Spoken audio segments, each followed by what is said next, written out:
Hey guys, welcome to the show. If you'd like to support there's PayPal and Patreon box below. Welcome to BALLBUSTERS Live, episode 31. Talking about the #1 globe killer, because there's a fever on cast now. And we'll go over Flight. We'll see how it goes. We'll see what direction it goes, but it's gonna be fun. BALLBUSTERS, assemble! How's it going out there, gentlemen and ladies? Hello there, Kiwi. Hello. Good afternoon. Hello. 10th man.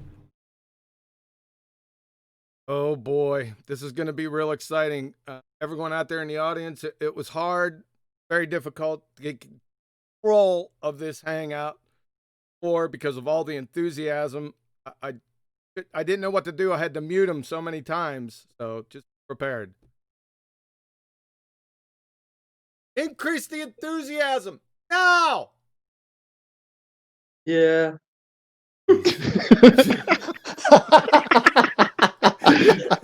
Yawn.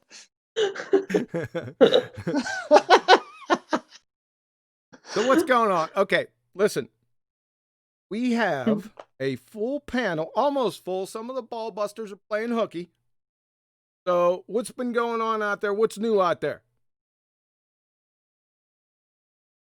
Arwen, what's new out there?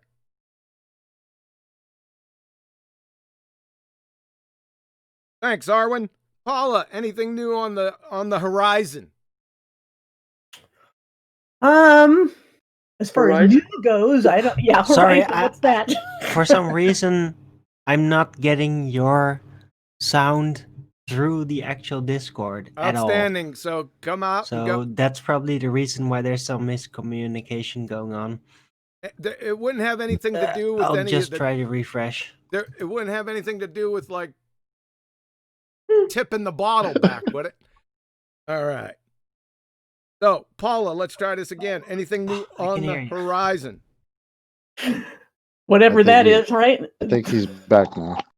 But the thing is, no, not really. There are things I'm planning to do, but not really involved in BALLBUSTERS issues, so I can't really add anything to that right now. Hey, well, remind me towards the end of the show, if you're doing anything new, make sure, I'll give you guys a chance to go ahead and plug that stuff. Cool. All right, Arwen, you with us yet? Yes, I can hear you now. For some reason, Discord completely didn't allow me to hear anybody else on Discord. So I had to listen in on the YouTube page. Good. Good. Yeah. Can you hear us now? We're good. So anything new on the horizon? On the horizon, as in a literal position or an apparent position? Whichever. Well, the horizon always moves with the observer, so well, nothing new, just the usual. This morning had some interesting interactivity with some globers in chat that I absolutely crushed on their straw man arguments. And yeah, just same business as usual. Well, thank you, Crusher Baller in the morning. We love that. Thank you, Arwen. Chocolate, anything new on the horizon, sir? Anything new? There is something kind of new. Like, apparently, the ballers lately have been denying their own physical edge, because they like to say that balls don't have edges, spheres don't have edges, but they've been coming and debating us for I don't know how long about how boats and buildings and things are disappearing over a physical edge, and now they deny it. So that's new. So weren't they denying? I thought I seen the messages in a Skype thread where they were denying the curve calculators now. Is that correct? Oh yeah. They think they've debunked this black swan by saying, oh, the curve calculators are not good for close to the horizon observations. So the height is just wrong. So their So- mechanisms not working is their argument. Yes. Okay. Yes. Okay, yes. Yep. Well, it's a good thing we didn't get those numbers from the curve calculator then, huh? Good thing we got them from Andrew Thomas Young, the subject matter expert at San Diego State University. Good thing, huh? Yep. I think that works out. Nathan Oakley, sir. Anything new on the horizon? The single best globe debunking there's been to date. So, if you're in the audience and you don't appreciate the gravity of this particular proof, then pay attention. Share this show with fundies, globe heads alike, because this is very troubling for them. Very troubling, meaning they cannot debunk this. There is no get out with refraction for what's about to be presented. This is an absolutely devastating argument. The Modus Tollens argument that you'll hear hopefully a few times throughout this show is the death of the standard model known as the heliocentric globe model. It dies here today, and I'm not going to understress that. Thank you, sir. That was nice. Right on target. And forgive me, if anybody would like to join the discussion here in Discord, if you have any questions or comments about the things that are going to be discussed on today's show, there is a link in the info box below this video. The beautiful Betty Van Velsen, anything new on the horizon, ma'am? Only perspective, in one's perspective. And we got a super chat, and it's a sticker that you got, and it says a sort of a Tweety bird. It says first, and it's from Redman 116. So. Hey, thanks, Redman. Appreciate it. 10th, sir. Yeah. Yes. There's an increase of people joining sewing forum groups now. Yeah, that's right. I forgot about that. Good one, 10th. You want to give some context to that? Yeah, 7/6R, all that, and the horizon. It's all been jettisoned because now on the last show with Nathan, the Globers, who never, ever approached it as an apparent horizon, are now all on the same page as flat earthers. Wait, didn't it change? Isn't it greater than infinity over 6R now? Yeah, that's Well, like I said. Yeah. That's something we're going to have to bring clarity to. So they no longer have a get out with terrestrial refraction with this argument. So there's been quite a few people that have demonstrated quite a good understanding of that old argument, which was left in a drawer. Well, we don't have that anymore. Yeah, it's great that people understand that argument, but no, you can't just apply infinite or greater than infinite over 6R to this observation to solve the problem. That's why it's undebunkable, but we'll cover that.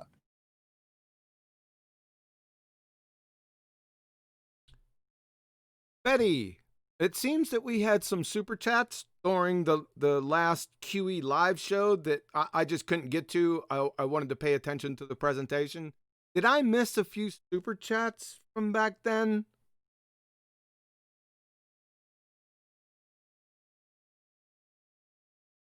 Yeah, sorry if I'm doing multiple things at the same time. Oh, sorry about that. Did I catch you? We can always get back to it if you don't have them at hand. Let me see what I got. I think it was it?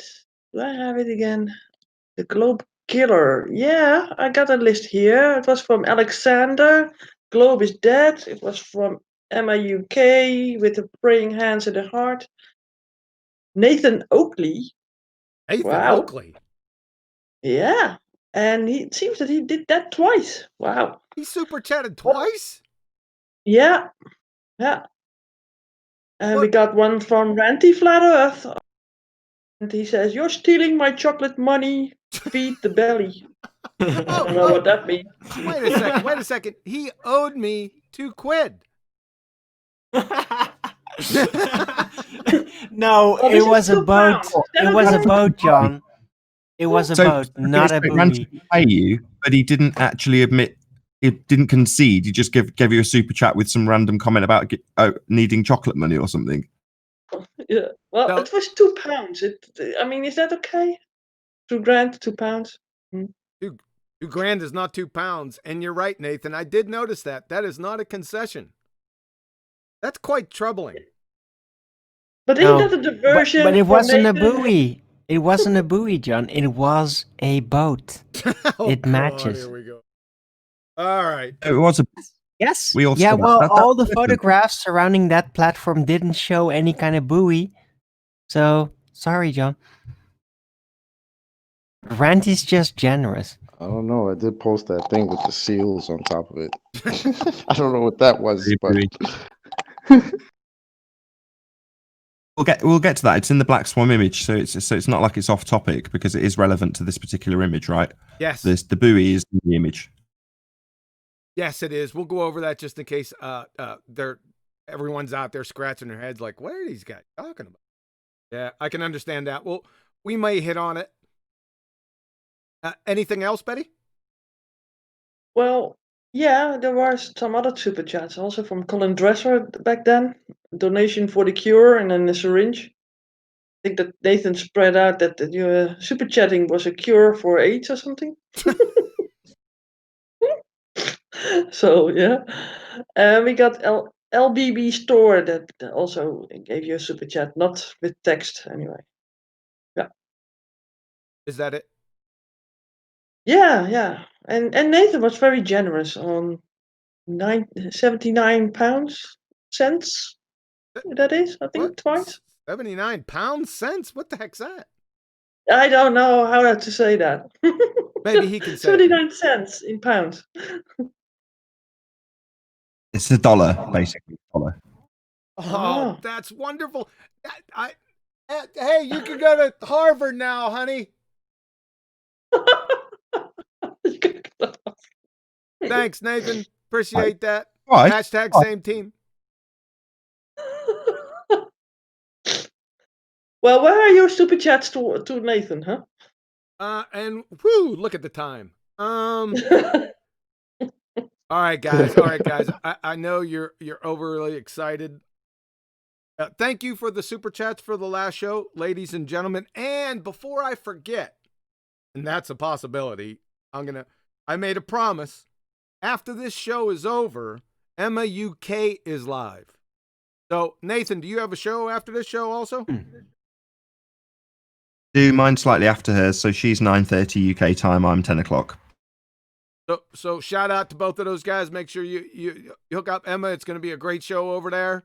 Just got a brand new Discord. Also like to shout out Betty's Discord. Betty, you want to make a shout out for that, please, before we start?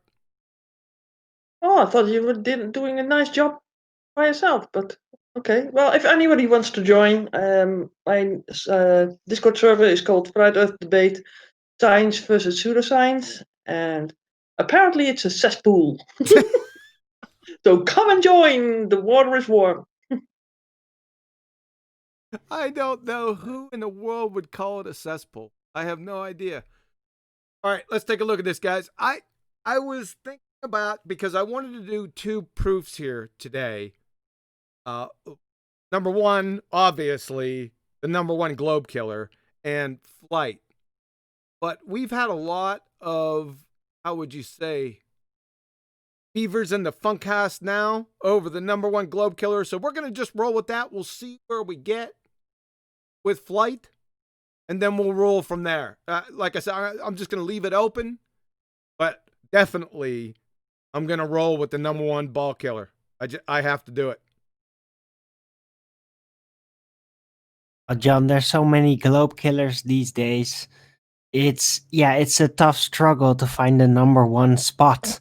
Oh for no, all this of is them, number you know? one by far. it's great. But you know because what I I'm mean, seeing- right? I'm I know seeing what all you these mean. white swans. I I'm know sorry, what you John. mean, but I think this is for simplicity and ease and depth. I think this is by far number one. I don't think there's anything close. That's just my opinion. Let's go through it. Here is the actual argument. the horizon. I've got 3 definitions here, one from their alma mater, and I have Merriam-Webster and Oxford dictionaries. Let's take a look at what the definition of horizon is the apparent line that separates the earth from the sky. Horizon, the line where the earth seems to meet the sky, the apparent junction of the sky and of the earth and sky sailing toward the horizon. Horizon, the line at which the earth's surface and the sky appear to meet. So, why is it apparent? Why is that word appearing, no pun intended, in all 3 definitions? In fact, I got about 10 of them. I only pulled 3 out. They all have appear or apparent or not actually. Well, one is well, duh, because in actuality, the earth never meets the sky. And there's 2 conditionals. 1, the observer's height, and 2, weather, atmospheric conditions, waves, tides, etc. I hope that makes sense to everyone. It's pretty easy concept to understand. However, on the ball-tard ball, the geometric horizon can be, this is very important, no more than what its geometric constraints allow. That's based on observation's height, or the observer's height, and the radius, right? This is very important. Can be no more than. I think this is lost on a lot of people. They forget about this. This is the crux of the biscuit, right? It's the whole point of the argument. Let's see what Andrew Thomas Young, San Diego State Astronomy Department, has to say about the geometric horizon. If h is in meters, that makes the distance to the geometric horizon 3.57 kilometers times the square root of the height of the eye in meters, or about 1.23 miles times the square root of the eye height in feet. As I said before, the horizon could be closer for a myriad of reasons. It doesn't matter, but it cannot be under any circumstances or conditions greater than 1.2 miles times the square root of the eye height in feet. Any questions on that? I didn't think there would be. That's pretty cut and dry. To the argument, the death of the ball-tard spinning space monkey religion again. If the Earth is a sphere with a radius of 3959 miles, then every horizon distance measurement must be no more than 1.225 times the square root of the observer's height feet. That's the geometric horizon. Folks, take a look at the black swan. Have a problem here. Well, we don't have a problem. Ballers have a problem. And it's right in your face. The observer's height in this particular photo was 1 foot. We'll get to some problem areas that were drummed up with this here in a moment. Distance to the horizon is greater than 9.41 miles. How do we know that? Well, the second platform right here is 9.41 miles away from the observer. Somebody needs to put their mic on mute. Thank you. The distance to the horizon is greater than 9.41 miles. Like I said, we can see that right here. The horizon is behind platform habitat, which is at 9.41 miles. Right? The distance to the horizon maximum for a sphere with a radius of 3959 miles at this observer height, 1 foot, is 1.22 miles.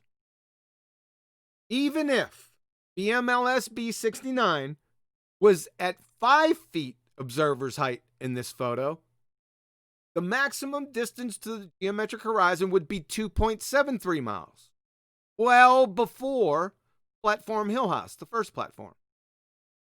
Even if he was at 35 feet, the maximum distance to the geometric horizon would be 7.24 miles. That means it would be in between Platform Hill House and Platform Habitat. So it doesn't matter right here. Whatever you say about his 1 foot, and we're going to see here in a couple minutes, that he was roughly 1 foot, yeah, I could go with 3. If you wanted to argue it, I'd go 3 foot. In fact, I put him at 5 feet, so there would be no question. We'll get to that here in a minute. Does everyone understand this? It's rhetorical. Pretty simple. This photo is impossible on a sphere Earth with a radius of 3959 miles. Just impossible. It's it. It's the Black Swan. The argument, which I'll tell you what, like I said, no, they don't know what the argument is against them. And I predicted it's going to take 9 months for them to even state the argument, not understand it, to even state it. Here it is, Modus Tollens. Holy shnikes, this is going to... If P, then Q. Not Q, therefore not P. If the Earth is a sphere with a radius of 3959 miles, P, then every horizon distance measurement must be no more than 1.225 times the square root of the observer's height in feet, Q. That's the geometric horizon. Not Q, because the horizon distance is greater than 9.41 miles in the Black Swan photo. Therefore not P, i.e. the Earth is not a sphere. The Baltard spinning space monkey community, please allow me to introduce to you your black plague, the Black Swan. Here she is. Isn't she a beauty? Happy New Year. I'm going to stop right here because I like looking. Questions, comments up to this point. Can I explain the Karl Popper analogy? Because many people who hear Black Swan don't even understand the analogy that's being put forward, let alone the actual example or argument as you've just pointed out. Please. So, sorry, go on. I said, please, go ahead. All right, brilliant. So if your argument, that would be the Globehead's argument, is that all swans are white. So the established argument from, in this example, the globe side would be that all swans are white. Now you only require one black swan to disprove the entire argument. Now in this instance, all photos claim to show a geometric horizon are debunked if the horizon is beyond where it can geometrically be, because the entire globe religion is based on the geometry in R U trust. So you only need one example that demonstrates unequivocally that it's not a geometric horizon, as is being conceded left and right, where the fundies tell us it's an apparent horizon. That's our argument. Brilliant. Yeah, we don't have a geometric edge of a sphere for a horizon. That's why we call it the Black Swan. Once you disprove that it's a geometric horizon, it doesn't go back to being a geometric horizon the following day, because you've got an example that makes it seem like it's a physical sphere edge, a geometric horizon.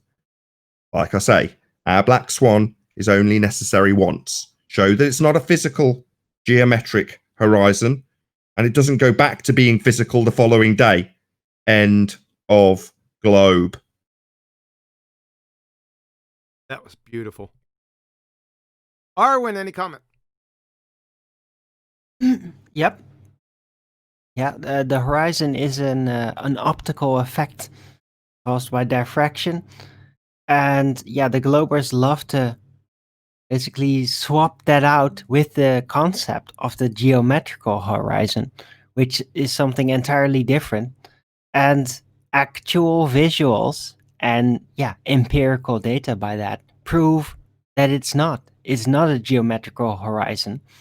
It's an optical effect that we know, that everybody knows that has eyes, as the horizon. And it has nothing to do with the geometry. Paula. Yeah, it's to the point where One of them, Zanuck, of course, under some number sock account, I think it's number 2, is saying that, okay, everything's looming. The horizon, everything you see is loomed. Absolutely everything. That's how bad it is. We're going to get to that argument here later in the presentation, and we already dealt with Zanuck yesterday on this, but we'll go ahead and do it again. I'll tell you what, we'll treat it like it's Be Kind to Dumb Animal Week, which seems to be every week for Zanuck. Jocko. Yo, yeah, Yo. it's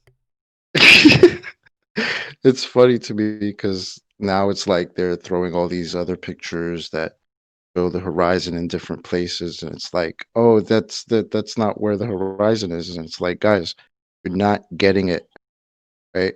All these pictures, other pictures mean nothing to this one black swan picture. That's why you can't debunk it, okay?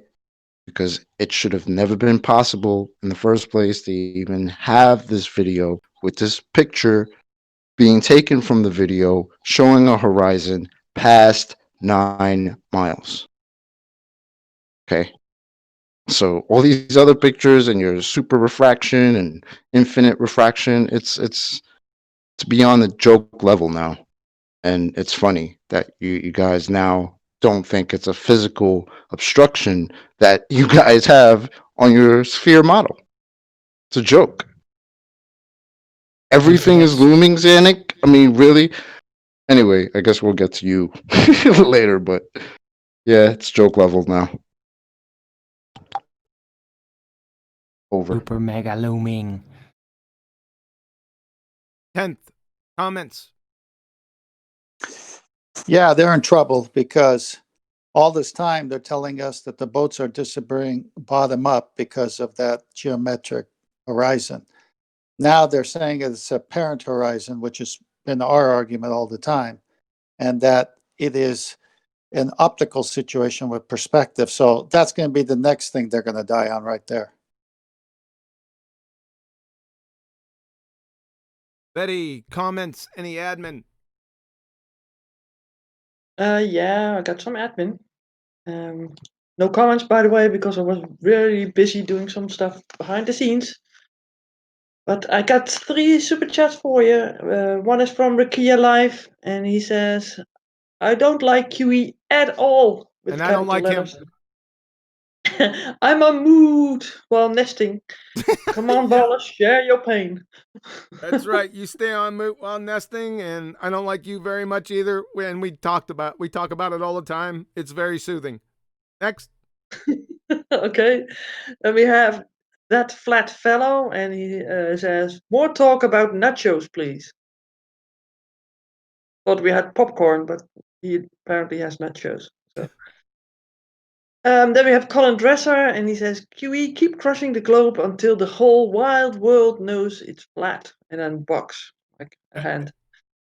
Thank you very much, Colin Dresser, and thanks for reminding me. Listen, this is not mine, okay?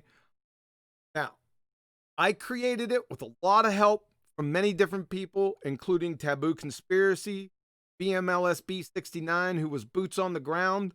I just polished it intensely, right? So, and put it through my crucible. There is no way to refute this argument.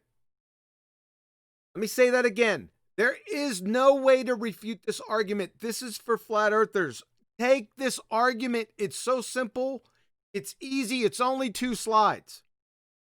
In actuality, it's only 2 slides. It's this slide, and I've been putting this out everywhere. This slide right here with the Modus Tollens, with the argument, and now I add the Black Swan. Don't worry about that. And this slide. This is the entire argument. Right? I want you to take this. You're going to take it because I'm going to do this presentation every single time I go live from here to the end of the year. And it might go even further than that. I may never stop until you get it. You're going to be puking over this argument. We have some mic discipline. Thank you. This is for you. You don't even have to mention me with this argument. Just make sure that you have the argument exactly as I have it. Go ahead and do your due diligence and your scrutiny and go through it yourself.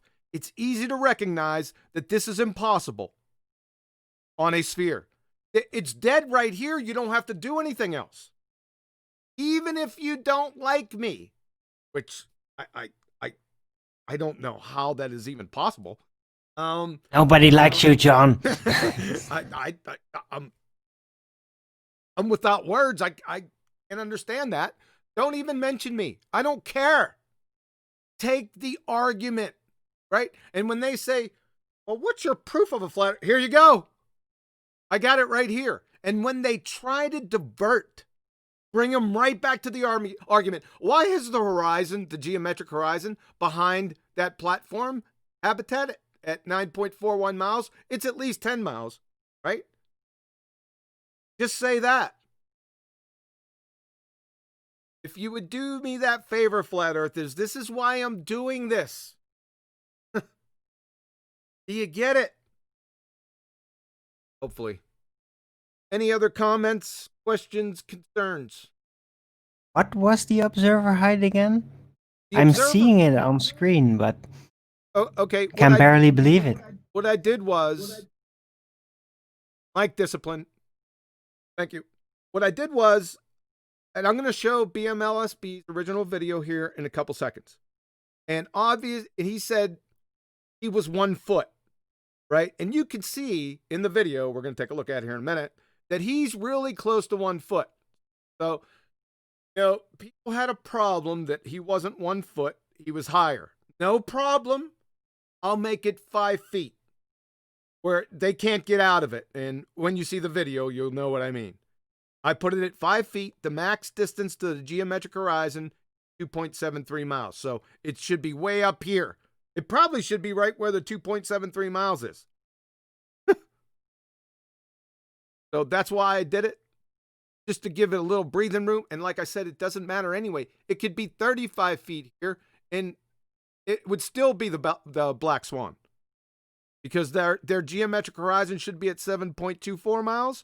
And that would be in between the first platform Hill House, and the second platform Habitat. So they're still screwed. It doesn't matter. Good?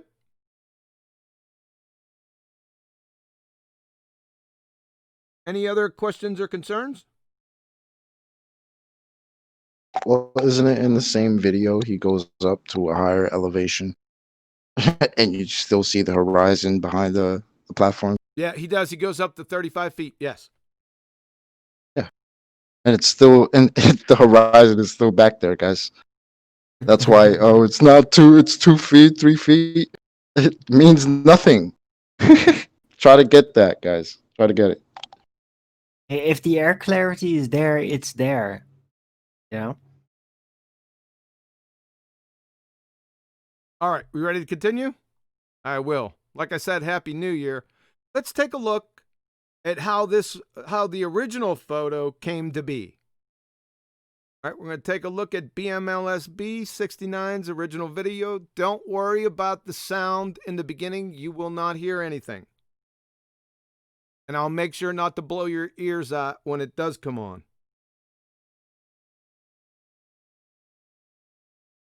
Turn it down just a little bit. All right, here we go.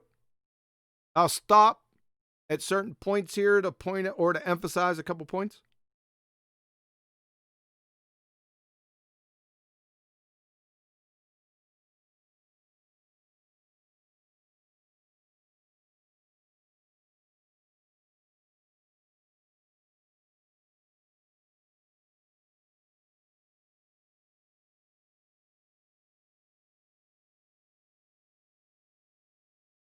This is Platform Hill House, the closest platform.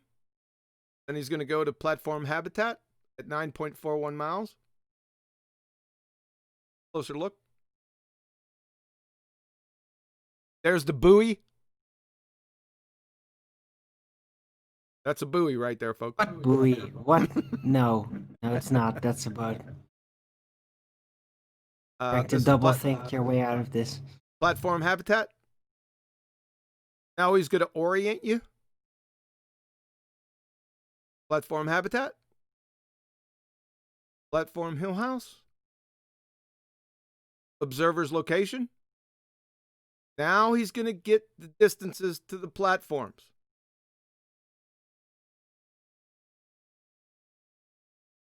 Platform hill house at 6.21 miles. Platform habitat at 9.41 miles.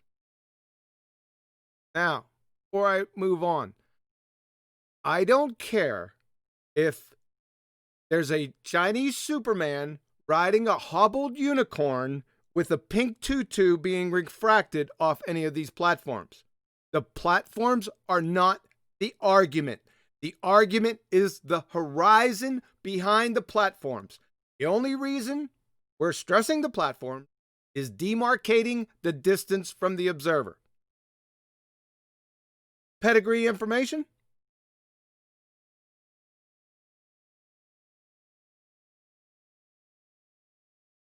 Air This photo clarity. It's is- all about air clarity. This photo is mislabeled. That's why I took it out of the presentation. It makes no difference whether this is actually at 35 feet.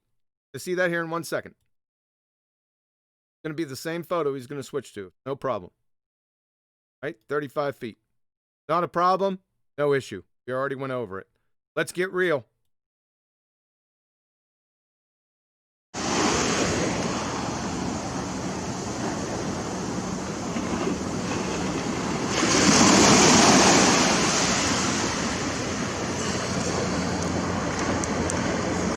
I'm going to stop right here. This is the height that he's taken this photo from. I'll leave it with everyone out there to make their decision on how high he is above sea level. How about that? I put it at 5 feet.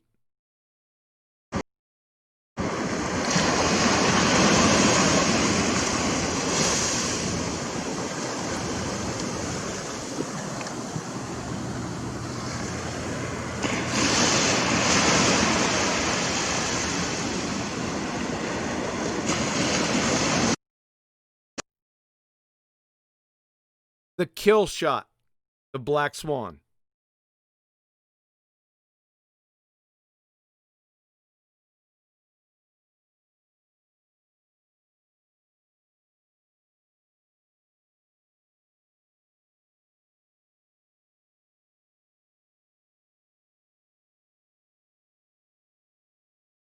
Observer's height, 1 foot. Distance to the horizon, 1.22 miles. Should have geometric horizon. Let's get real. I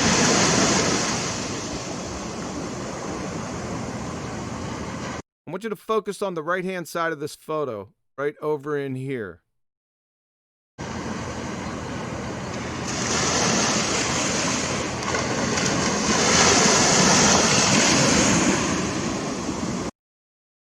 Okay, this is a landmass. This is Santa Cruz Island. It abruptly stops right about here, well away from these platforms. Okay? The point here is going to be that there is nothing behind these platforms. There's no land. He's looking out into open ocean. And I went over this on the last presentation, and I showed it on Google Earth also. Now, focus your attention over on this side. We have another landmass. This is Anacapa Island over here. There is 4 3/4 miles between Anacapa Island and the end of Santa Cruz Island. Everything behind this is open ocean. So anyone wants to appeal that there's land behind them, they're wrong. I'm not going to pull up Google Earth again. You can do it yourself, and I did it on the last show. That argument has no cowbell whatsoever. Just clumsy, making stuff up. Now, can you tell me, I'm going to stop it right here. Can you tell me how high the observer's height is, how high the camera is right here? Anyone? I'll open this up to the panel. I want to get some feedback on this. How high is he?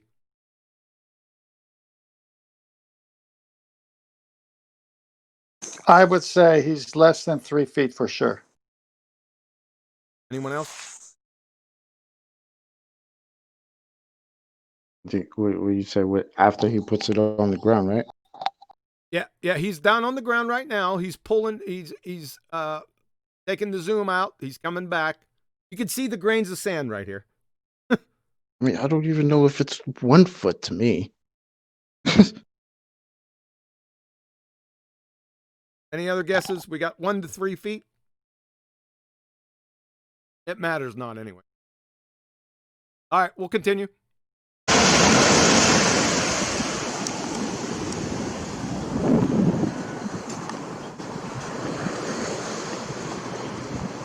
He's 17 paces away from this stairwell. I had this on Google Earth. I pinpointed his exact location. There should be no problems here. 17 to 18 paces away. Going to shimmy to the left here a little bit and go up the steps. I'm going to stop it right there. Shimmy to the left. Right up to it. That's it. There should be no question. Potential debunks. BMLSB 69 isn't 1 foot, so we already went over that. I just showed you, between 1 and 3 feet. It matters not. I put him at 5 feet. Definitely not at 5 feet elevation above there. It wouldn't matter anyway. It could be at 35 feet right there on the shore, which is non sequitur, and you're still screwed.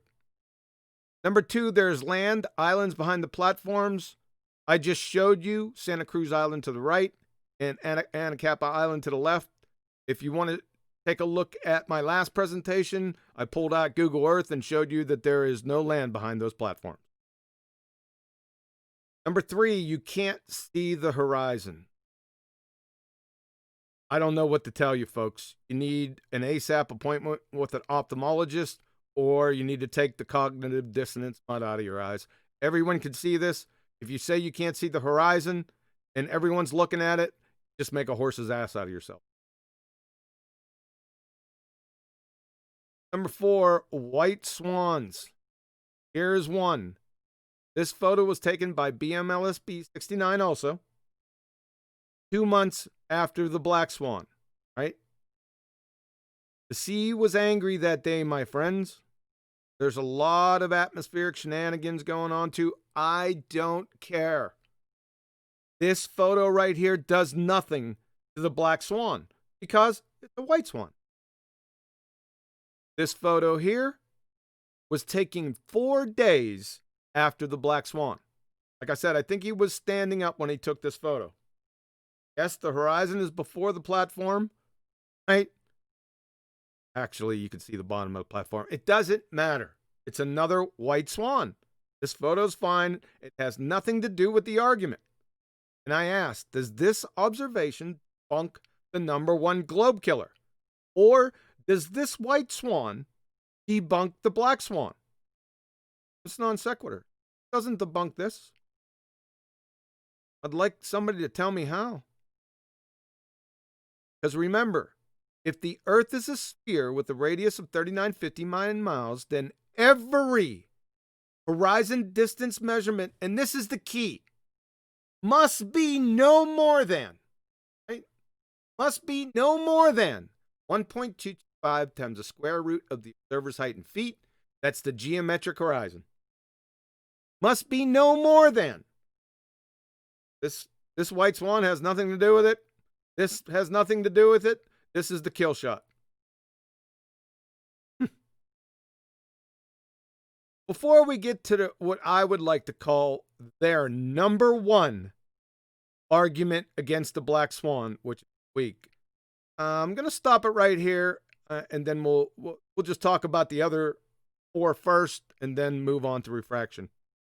So, panel, hello? Yeah, so a white swan is saying, today we can see that the horizon is the edge of the sphere. Boats are going to go over it. If you go up in altitude, you'll start seeing it bend because it's the physical, geometric edge of the sphere. Those examples where you see the horizon in front of the 2 oil rigs or whatever they are, platforms, that's a white swan. But it's the assertion that that's a geometric horizon, a physical edge to the sphere for boats to go over or to bend if you went up in altitude. Well, that is debunked when you show that it's a not actual location. It's moved beyond things that are supposed to be obscured by it.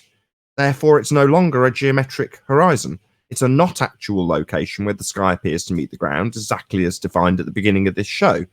So that one single black swan demonstrates that we have a not actual horizon. And if it's a not actual horizon, doesn't matter how many times you show us white swans, with it looking like it's a physical edge to the sphere, it isn't. You only need to show it not being a physical edge of the sphere once, and all other arguments become white swans. You only need one black swan.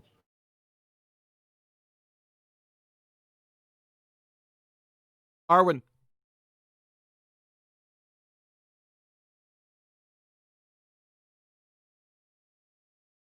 Thank you, Arwen. Paula.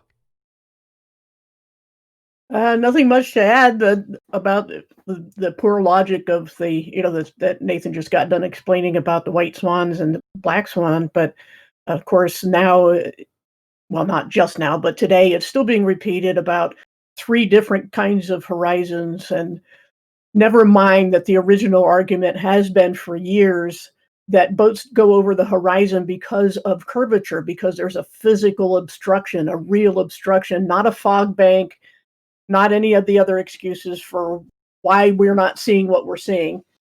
But that's what it always falls back to, is you can't believe your eyes unless you see a boat go over the horizon, then you can believe it's an obstruction. Chocolate. Yeah, I don't have much to add right now. I mean, we've laid it out. It's pretty simple. Thank you for your enthusiasm and your attention to detail. Yep, no problem. 10th. Oh, yeah. Well, according to Zanuck, it's painted. It is still white, but there's an effect. A shadow can make a black swan. So, Zanuck, where's the painters painting the whole horizon? Where are those boats with the painters?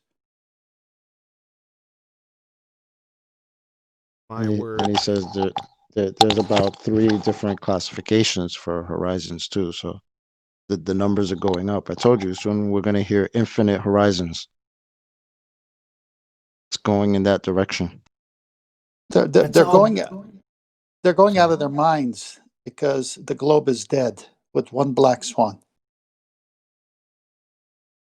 They still cling on to their refraction, their R-based refraction, or optical effects, supposed looming, disregarding all actual evidence of what is possible concerning mirages and optical displacing effects. They all ignore this just to allow the possibility that it can all be bending around a sphere into what optically seems like a flat surface. And that's what they cling on to. And they will keep on doing that. Promise you. Yeah, but they can't. In this instance, that doesn't work. That's the next thing that we're going to cover when everyone's had a round robin of remarks on the last topic. But the next topic is going to be that. No, they can't. They can't just change R. So sorry to interrupt the round robin, but chocolate, no. They can't just have infinite horizons. The horizon is based on the geometry. The geometry is based on R. It's fixed. It can't change. So this is a globe-breaking observation because it is geometrically impossible. Ergo, Earth is not a sphere. Arwen, no, wrong. They can't just apply greater than infinite over 6R because you can't loom the horizon above the horizon. But I don't want to steal QE's thunder. That's the next topic that we're going to get to. So I don't know if you want to keep round robbing everyone. Sorry, Arwen. We'll get to that bit next. Just hold your tongue till after the next bit of presentation. That's all I'm trying to say. Betty, any admin? Nope, not at the moment. Why not? I'll try harder. Okay, I'm going to try real hard. All right. Refraction. Right. This is the only thing that can say, and folks, You know that they were going to say this. They were going to get around to it eventually, right? It took a couple days, but they eventually got around to it. Here we go. When they say refraction, they mean atmospheric refraction. So what you do when they say just refraction, you know the savior for everything like gravity. When they say refraction, you say, yes, atmospheric refraction, correct? They say yes, then you retort, give me the 5 effects of refraction. And then kick your heels back and get ready to start belly laughing because they don't even know the 5 effects. They don't even know what they are. After 5 years, they still don't know. We've proven that over the past week or so. So, and even a prominent baller, one that's been out here for those 5 years, I heard him say precisely, there are no 5 effects of refraction. Okay, let's go to their alma mater, Wiki. Atmospheric refraction near the ground produces mirages. Such refraction can also raise or lower, or stretch or shorten the images of distant objects without involving mirages. So let's count them together. We'll go by the numbers. You ready? 1, 2, 3, 4, 5. Looks like 5 to me. I know. Let's get another definition. We'll go with Wiki because they parroted right here, number 2. The subject matter expert in this area, our favorite buddy, Andrew Thomas Young from San Diego State University Astronomy Department. While mirages are best known atmospheric refraction phenomena, looming and similar refraction phenomena do not produce mirages. Mirages show an extra image or images of the mirage object, while looming, towering, stooping, and sinking do not. No inverted image is present in those phenomena either. Depending on atmospheric conditions, the objects can appear to be elevated or lowered, stretched or stooped. These phenomena can occur together, changing the appearance of different parts of the objects in different ways. Sometimes these phenomena can occur together with a true mirage. So, there are 5 effects of refraction. Let's go over them again. You ready? Number 1, mirages. Number 2, looming. Number 3, towering. Number 4, stooping. Number 5, sinking. Any questions? I didn't think there were. So, number 1, what we're going to do is we're going to take their 5 effects of refraction because they refraction, right? So now they have to put their refraction in the context of the black swan photo and explain it. So, let's go one at a time. Number 1. So is the horizon miraged? Let's take a look at the definition, see if it makes sense. Mirages show an extra image or images of the mirage object. Is there an extra horizon in the black swan photo? Is there an extra horizon or horizons in the black swan photo right here? No. Then it's not miraged. 1 down. Let's take towering and stooping together. From their alma mater wiki, again parroting Andrew Thomas Young, our favorite guy. Towering and stooping change the apparent shape of the object itself. With towering, objects appear stretched. With stooping, objects seem to be shortened. Is the horizon stretched or shortened in the black swan photo?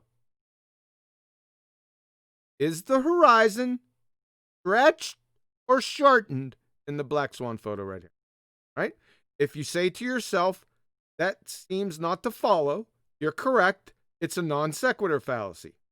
So, 3 down, 2 left. Thinking. From Humphreys, William, Physics of the Air.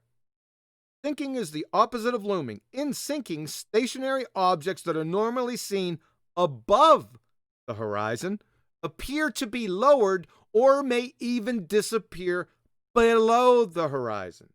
In looming, the curvature of the rays is increasing, while sinking produces opposite effect. So, let's ask our question again. Is the horizon lowered or disappeared below the horizon in the Black Swan photo?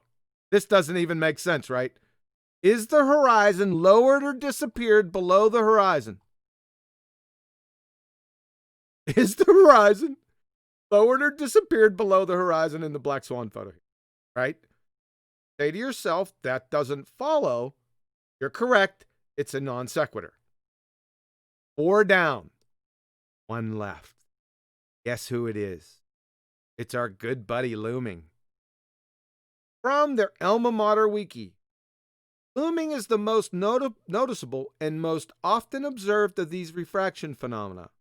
It is an abnormally large refraction of the object that increases the apparent elevation of the distant objects and sometimes allows an observer to see the objects that are located below the horizon under normal conditions. Let's take Andrew Thomas Young, the subject matter expert from San Diego State University Astronomy Department, our good buddy. Let's see what he has to say what looming is. Looming, the appearance above the horizon of a distant object that would normally be hidden below it. We're going to stop right here. This is all we need. We'll deal with terrestrial refraction here in a minute. So, is the horizon appearing above the horizon in the Black Swan photo? Oh. Is the horizon appearing above the horizon in this photo? Oh. Then it's not looming. So, 1, 2, 3, 4, 5 down the drain. The friggin' horizon doesn't ever loom. Ever, ever, ever! Any questions? Let's deal with the second part of this definition. Looming, from Andrew Thomas Young. This effect is caused by unusually large terrestrial refraction, usually due to a thermal inversion. Looming is the opposite of sinking. Both are refraction phenomena, but not mirages. See the table of refraction phenomena, la la la. I'm concerned with this statement right here. This effect, that is looming, is caused by unusually large terrestrial refraction. You got a problem, Thomas Young, San Diego State, because terrestrial refraction, this is a stone cold begging the question fallacy. Allow me to show you. Does light refract? Answer, yeah. Is that the same that can be accounted for by terrestrial refraction? Answer, nope. Keyword, terrestrial. You see, terrestrial refraction already assumes a sphere. That is, the calculations assume the radius or curvature of the Earth. Let's get it right from the horse's mouth. Our good buddy, Andrew Thomas Young, San Diego State University. The atmosphere is also curved. He's snorting some serious shrooms with this. Gases do not stay curved permanently. I'll start over. The atmosphere is also curved as it follows the shape of the Earth. In the calculations below, we'll adopt a rough value of 6,400 kilometers as the radius of curvature to make the calculation simple. Well, Andrew Thomas Young, you can't do that. Why? Because you're assuming you haven't proven this. As I said, it's a classic begging the question fallacy because Andrew Thomas Young is assuming the premise. The premise is the atmosphere is curved, then by proxy, Earth curvature, shape of the Earth, radius of curvature, to prove the conclusion true. That is terrestrial refraction or looming. Folks, that's a textbook begging the question fallacy, circular banjo do-si-do. Textbook. Over. Even in their definition is incorrect. This is a fallacy. Even within their paradigm, they're still wrong.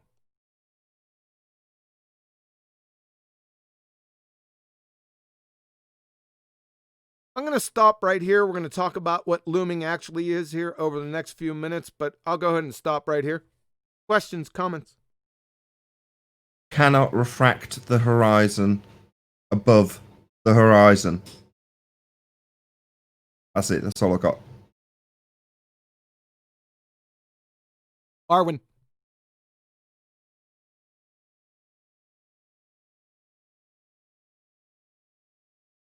Arwin.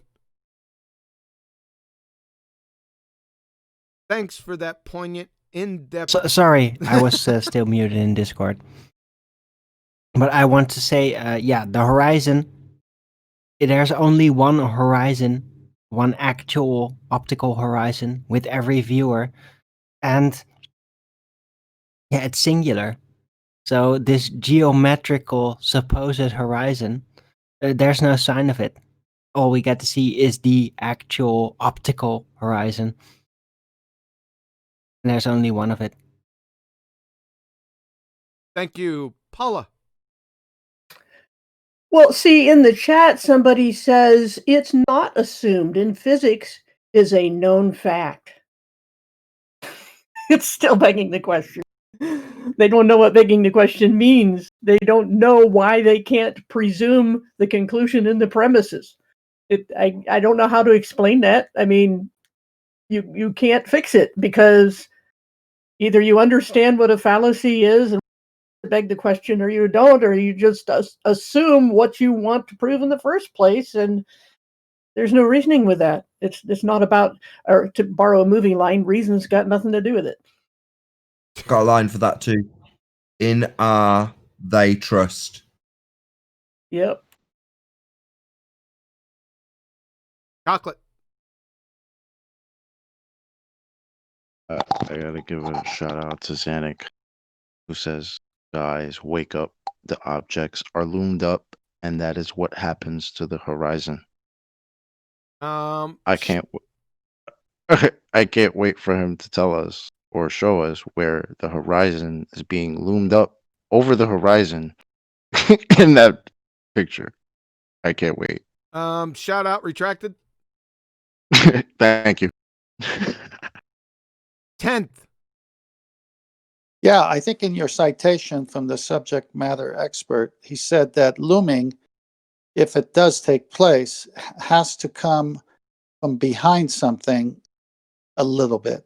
So that behind. So for them to say.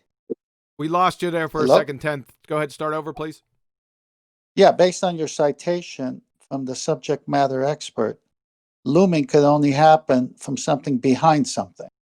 So for them to say that the thing that makes that line, which is the horizon, is looming, then how can the looming even be seen?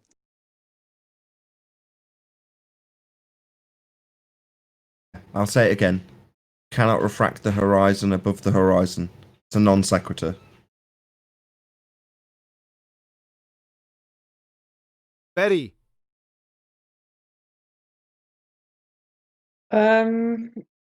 Yeah, I was reading a little bit fast through things, and that citation of the where you got that from, the source, that Andrew guy. And when you see that there are people that have seen stuff many miles away, I think that that he was also this Andrew guy trying to sort of debunk something because he has a presupposition in his mind, and I find it strange that people think that they have to explain stuff away when they can clearly see things.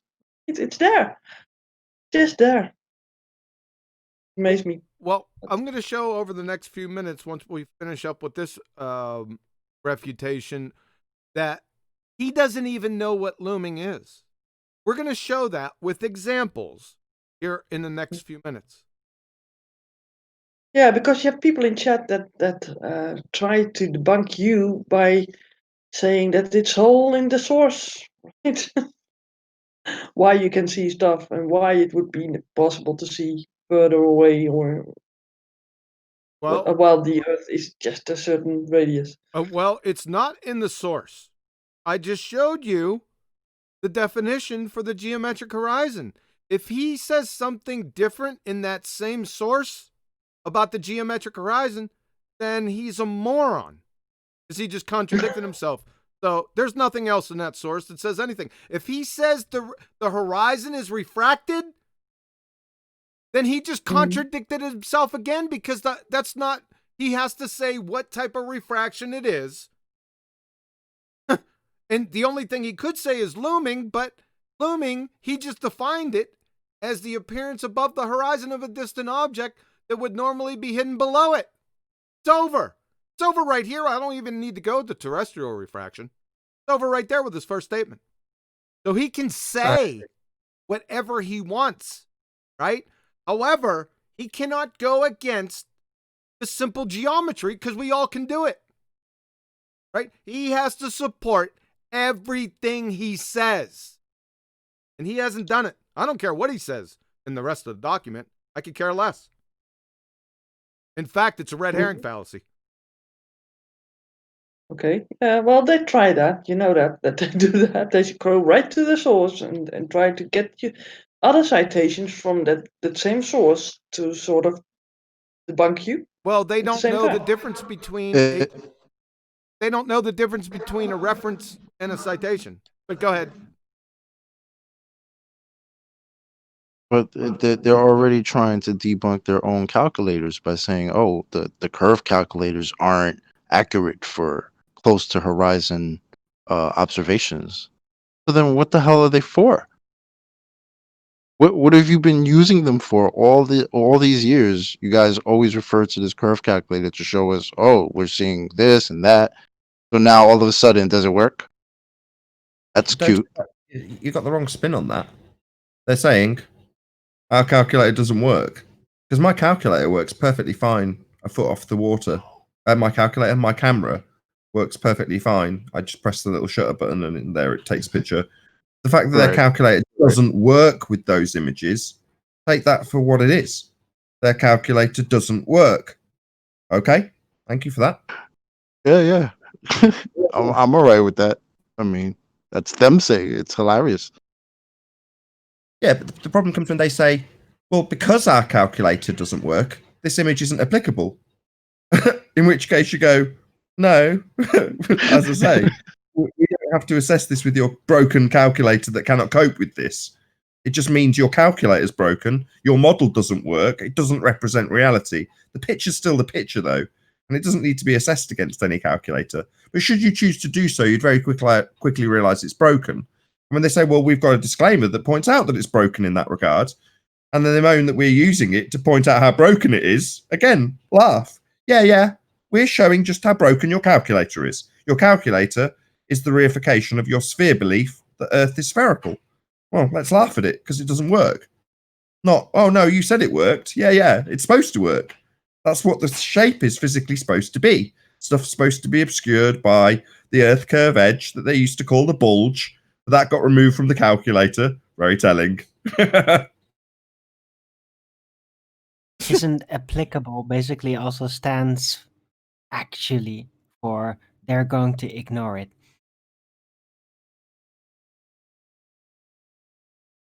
You summed it up beautifully earlier, Owen.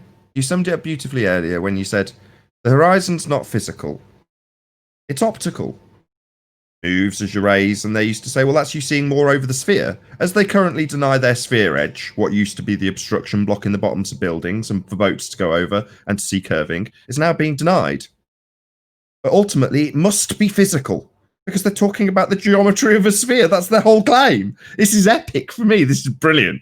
You know, they've got no way out, and the only way they can, like little rats, scurry their way out is to their own death by saying, well, the horizons are not actual location. You go, yeah, that's our argument. Wonderful. Yeah. We can change R. And you go, oh, can you now? You can physically increase the size of the ball you think you're on by changing that radius value. Well, it's an apparent R. Well, no, you're supposed to have a physical fixed geometry. That's what you're arguing for. A ball of a certain size that we're supposed to live on. But yet you're saying that's variable now? Not in your religion, but that's your only way out. So R's not really applicable was another Zanuck point that he made on the show yesterday on the debate. It's like, yeah, we've been saying that the whole time. You don't need R. You don't need to reify a sphere to look at reality. But that's what they're telling us. It's epic. Yo, Hey, they switch around That's with nice. every Finally cornerstone realized it. argument. They switch It's around with finally- every argument and start to argue for us, haven't they? With Coriolis, they have. Yeah, Uh, that's what it's going to be in 2020. That they're going to make our arguments for us. yes. You have the Coriolis. This is your physical edge is not an actual position. Yeah, it's good, fellas. Keep going. A month ago, we're saying the horizon isn't an actual location. It's a not actual location. And they're all going, don't you understand geometry? We've got a sphere edge.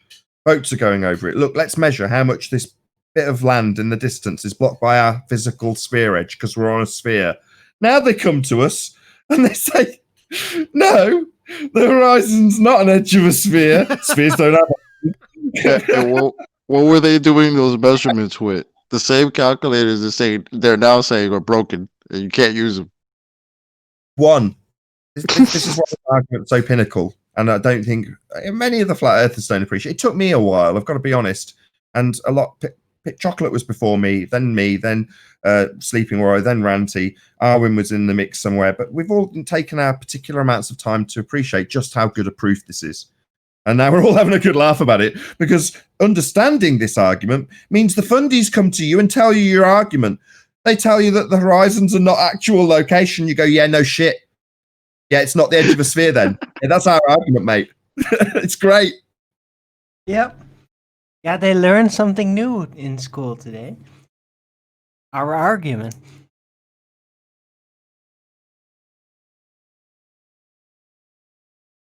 Isn't it? Any more wonderful? ballbusters? Add a word in before we move on to actual looming. Can I shout out to Super Chats? Yes, ma'am. Kudos to QE pointing out the Modus Tollens, and kudos to Taboo and BMLB and everybody. Yeah, the Black Swan has driven them nuts. It's a beautiful thing. Go ahead, Betty. I'm sorry. Beautiful bird. It is the unicorn they thought they would never see. Well, we got 2 super chats from Emma UK. It was a while ago, and she said, someone reminded me of showers, and then a smiley face, wink. And Paul Hall, he says, an apparent position looms above an apparent position. ... Right. That's a good one, Paul. I caught that. Yeah. That's pretty funny. Say that again, Betty. An apparent position looms above an apparent position. Right. Goodness, that's stupid. How you say that? Say that for me. What? Stupid. Stupid. Yeah. I like the way you say it. All right. So go ahead. Once more. They must, I'll say that again, must have a physical sphere edge for boats to go over, for land to be obscured by, and to bend at high altitude. Now, if you imagine you're seeing the blue marble with its very distinct edge that you can't see past, i.e. if you're looking at Australia, you can't see Africa on the other side of the sphere, depending on how it's orientated. Well, that's the edge. Well, as you decrease in altitude, that becomes, according to the zealot fundies who think they live on a sphere, your geometric horizon. So it bends as you go up, and it flattens out as you come down, because it's the edge of the sphere they think they live on. Now, the Black Swan shows that we don't have a geometric horizon. It's definitely not a sphere edge, and this is being conceded by fundies like Zanuck. Well, it's an apparent position. Obviously, that's how we explain this. No, that would be our argument, not a geometric physical edge. That's what it must be if we live on a sphere. And you've only got to show that it's apparent once to debunk any claim that comes, White Swan, that seems to show it looking like it's your fundy reification of a fundy sphere edge for boats to go over, to block land in the distance, and to bend at high altitude. That position we call the horizon must be physical, and it isn't. Rest in peace, Globe Earth. Ah, love the passion. You're exactly right. Anything else? We're gonna discover what looming actually is. I got another super chat. Yes, ma'am. Hey, there he goes. It's from Dank, and he says, God bless everyone who can hear Betty's voice, especially you, Nick, too. I think it's Nick L, by the way, who was in chat. Nick with no brains. Yeah. Please, people, don't super chat because you want to hear my voice, right? I mean, whoa. Yes, because Betty's going to take over the presentation then. No way. That's just stupid. That's stupid. Okay. So what's looming? What's actual looming? Atmospheric looming as opposed to terrestrial refraction-based looming. What's looming?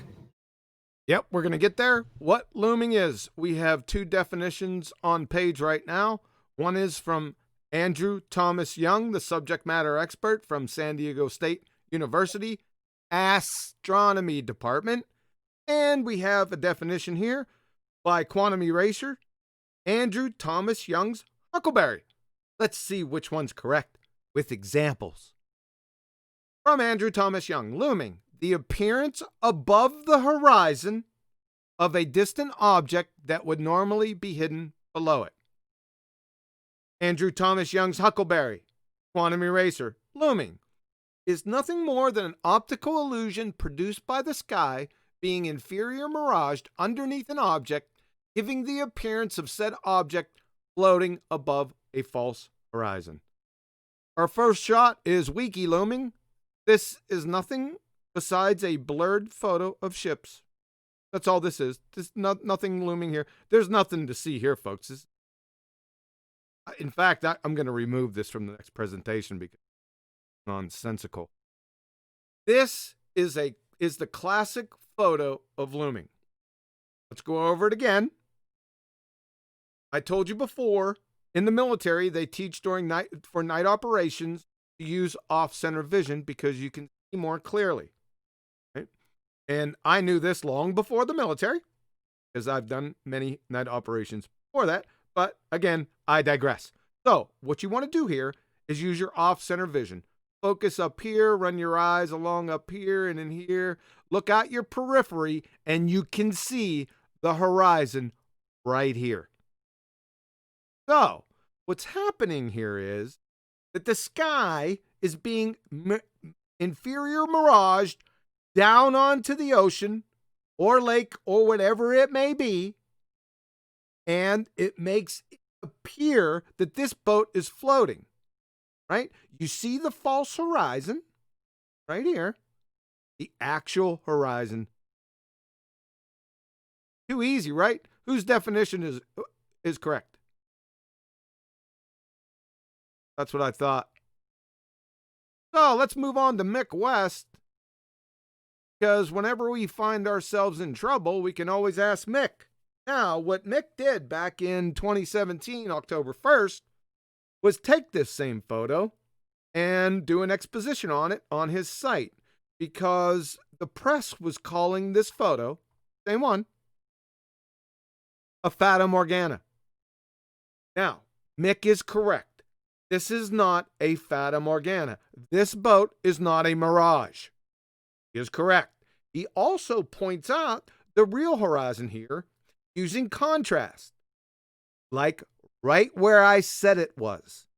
You can see it in the upper photo. You don't even need this, but it makes it a little bit more discernible here. Mick also points out the false horizon. Pay no attention to what his reason for it is. Why? Because Mick says the false horizon right here is due to fog. Now, let's reason together. Mic discipline, please. Let's reason together. If this was a fog bank, could you see the boat? I rest my case. This photo was taken in 2014. Look out, not to the right. Don't worry about the right photo. Over to the left. This photo was taken in 2014 at the Scottish Open. You don't have to use off-center vision to see the horizon in this photo. Correct? I can see it plainly, and I'm sure even you can see it. If we look at the right, what they did was color correct this, and it's plainly obvious what's going on here, right?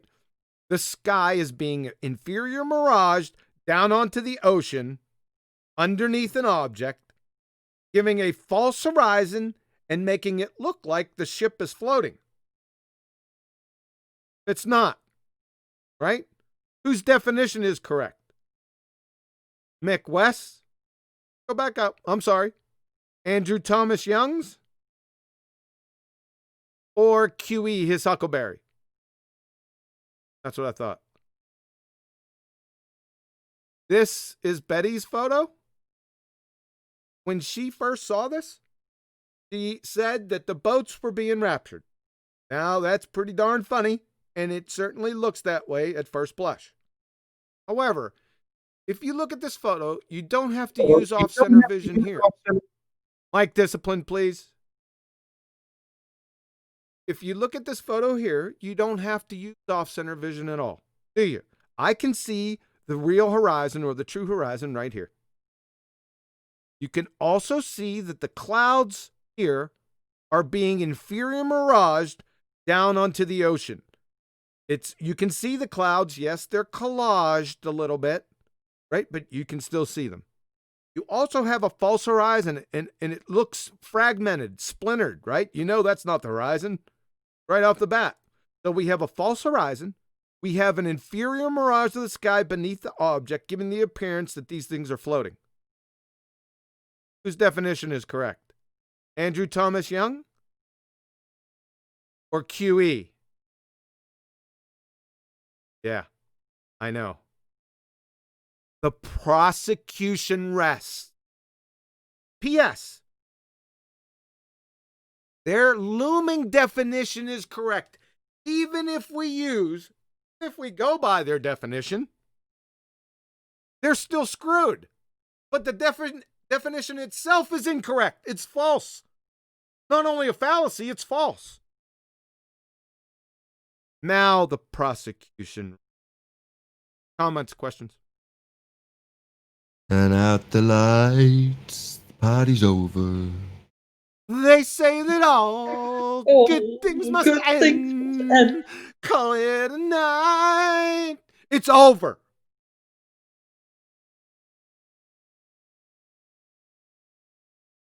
Yeah, it's a wrap for the for the globe. That's all done with. That was deep. Paula, comments, questions? Nothing to add other than to repeat that if people still insist that this is wrong, even though they can't supply any basis for saying it's wrong, then there's nothing you can do about that. All you can do is present evidence and logic, and if people or reject evidence and logic, then you're talking to people who really don't care about facts and truth. They just want to be mainstream. And then it's just a psychological issue then. Other than that, nope.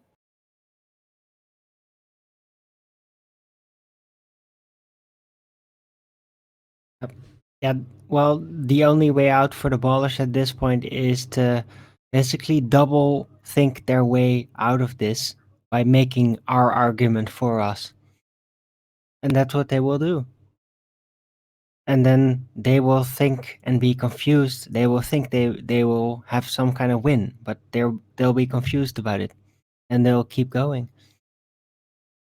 So it's just like the Coriolis effect and so many others. Yeah, there's going to be more. Chocolate, are you going to stick with your final answer? You want to add something more?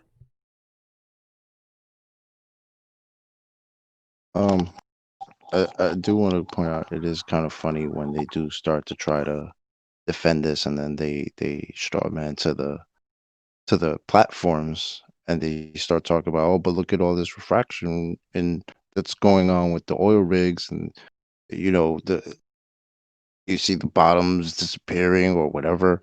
And it's like, oh, okay, so then you're making our other argument where we're saying, yeah, things can be uh disappeared, right? Appear to disappear behind a curve or something due to atmospheric, obstruction or whatever.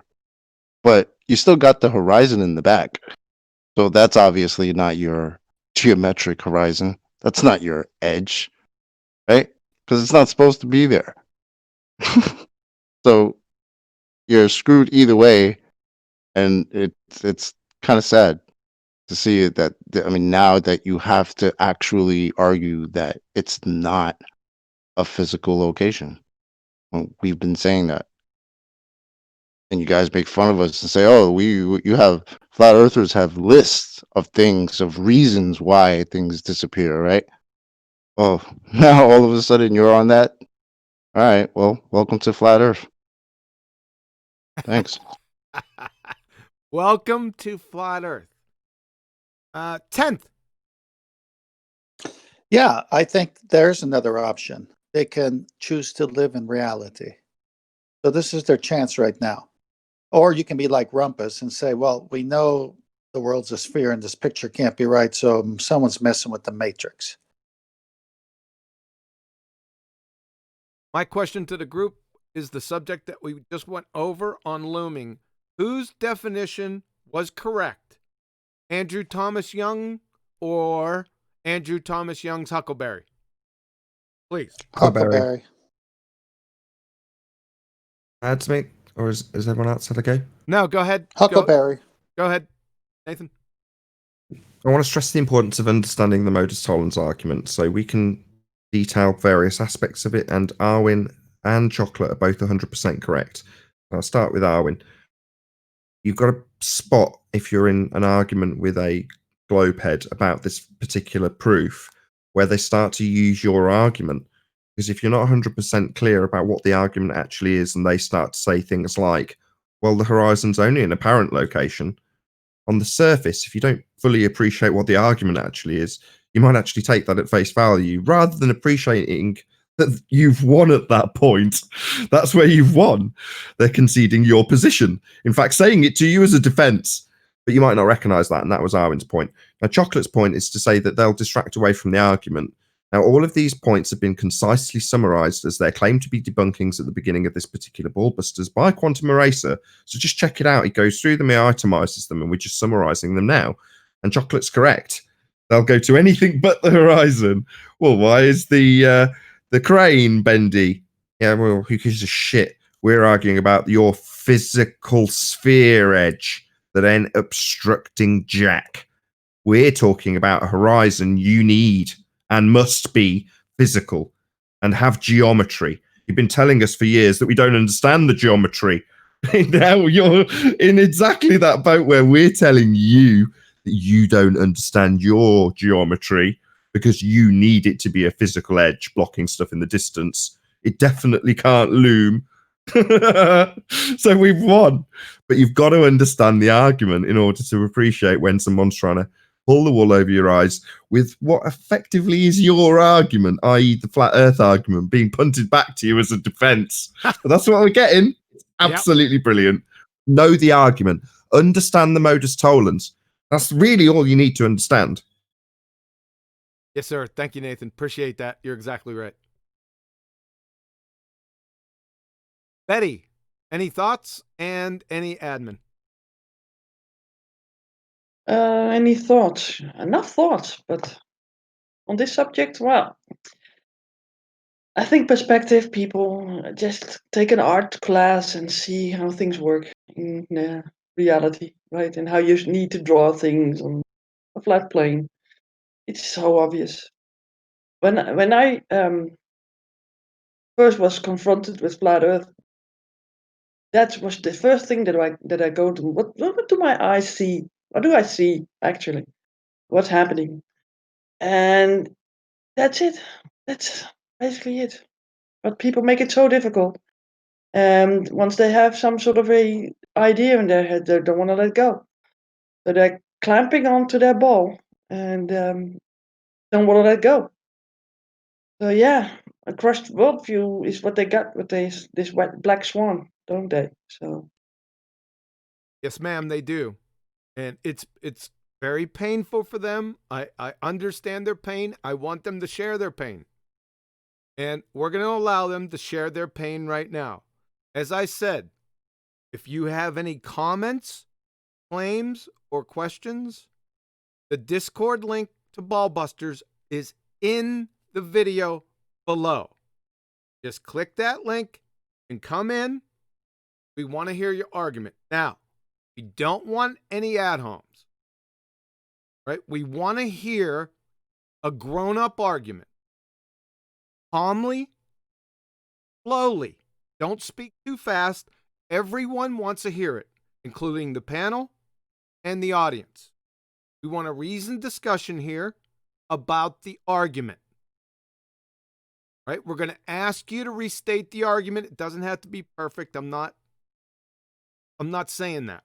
But you at least have to understand the charges that are brought against you. Right? I think that's fair. I think that's reasonable. So, Betty, I'm going to put you in charge. oh my God, really? Yeah, you can handle it. Go ahead and pick. Is Zanuck in here? He was, but I don't know if he's still here. If he No, is, he left. He left. That's a good idea, Zanuck. If he comes back in, I want you to hold him till last because it's going to be elongated.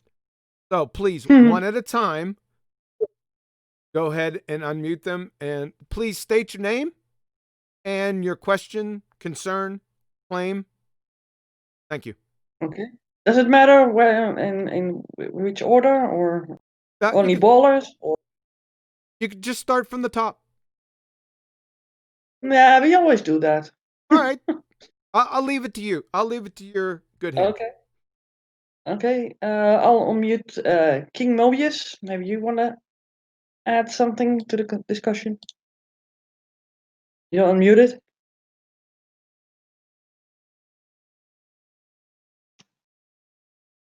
King Mobius, you are live on air. What's that? You are live on air. Oh, hey, how's it going? Good. Have you been watching? Yeah, on and off. I was distracted just then, and I caught my name, so. Okay. You know about the Black Swan argument? Yep, What do you think about it in general? I think it's a globe killer. Yay. Okay. Anything else you want to add? I just think that some of the guys have been mentioning that the booms on there that look like cranes and stuff are distorted, and that kind of gives them some sort of leeway, but I don't see how that works for Because them they want anyway. you to fall for the old banana in the tailpipe. Right. They want you to right. No, look over I here. get it. I'm just trying to figure out how they're not seeing. I don't know. I'm sympathizing with them too much, maybe. Yeah, sympathy is good, right? Okay, on to the next. How about Flatzoid? Do you have something to add?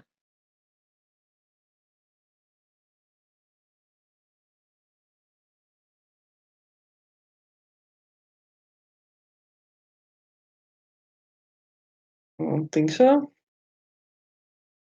And the next one is Juvenile. You're unmuted. Oh, yeah. Now I can speak. Thank you. Yeah. So, I'm sorry if my English is not the best. I'm from Germany. I hope you can understand. Yeah. Something that I've always wanted to ask you is about a video that is 1 minute and 43 seconds long. May I send this in the Discord and Sure. you watch it? And please don't see this as an offense or something, because this video is in fact making fun of flat earthers at the end of the video. So please don't watch the last 10 seconds of it if you don't like the music or something. So basically, why I need this video to show you is because I'm not capable of saying this in English. I can't speak English this good to say it to you. Your Okay, we might English, not be able to do this on live. your English sounds really good to me. I will not Oh, be able to. that's nice. I will not be able to play that video. Is it? Oh, Does okay. it? 1 second. You just need to watch it and tell me what you think. I cannot watch that video right now. I'm running the show. Okay. However, after You're the show, running the 1 stream. second, please.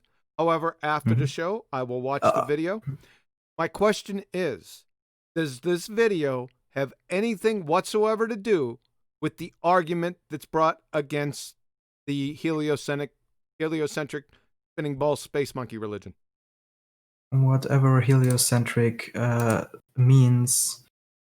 I heard about your Black Swan argument, and I doubt that I understood that right. Is there anyone German here in this talk? Anyone? No. No, Okay. only Dutch. Sorry. Okay. Well, okay. If you are not able to play the video, I can sum it up. There are 71 space agencies around the globe. Oh, I'm sorry. There are 71 space agencies on Earth. So what you're saying is that every single one of those space agencies, whichever has posted a video of its rockets going up into space, that this is fake. You've said that what you are saying is that every astrophysicist that lives on Earth is fake. Every physician, do you say this like this in English? I don't know. Is lying about the shape of the Earth, and not only are you denying that,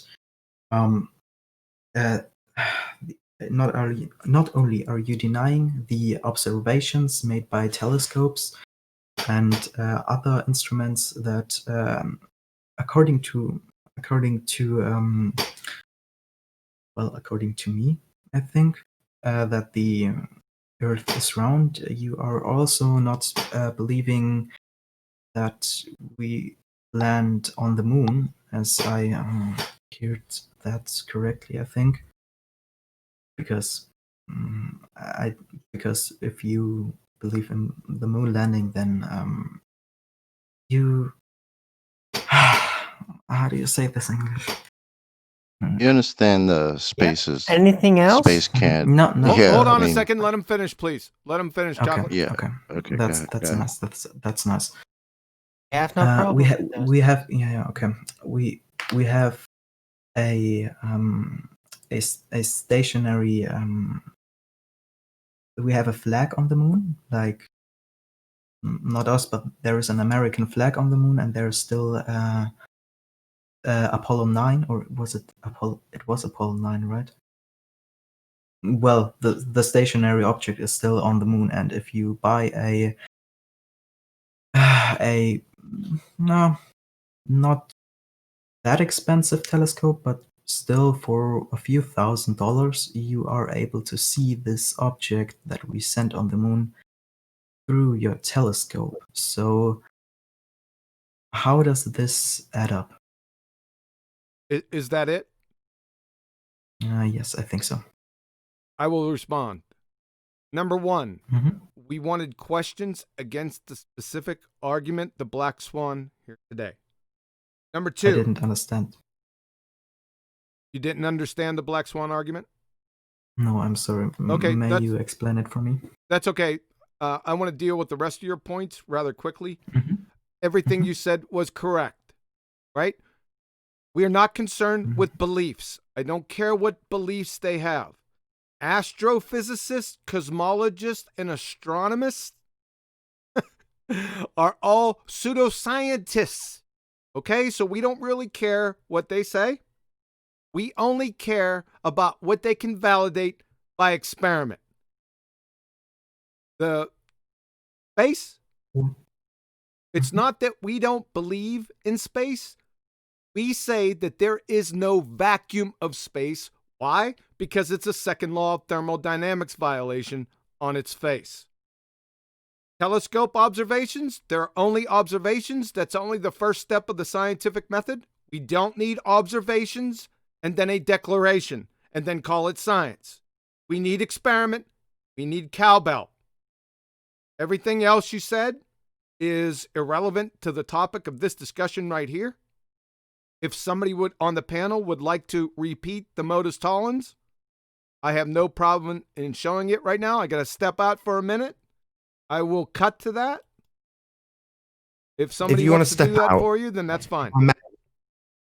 Yeah, sure, but just so that they're not left out hanging there, I can debunk all of those points. If I think I've got them in my memory. If I'll be permitted to just go through them one at a time, Please. if that's permitted, just so they're not left Go ahead. while you disappear.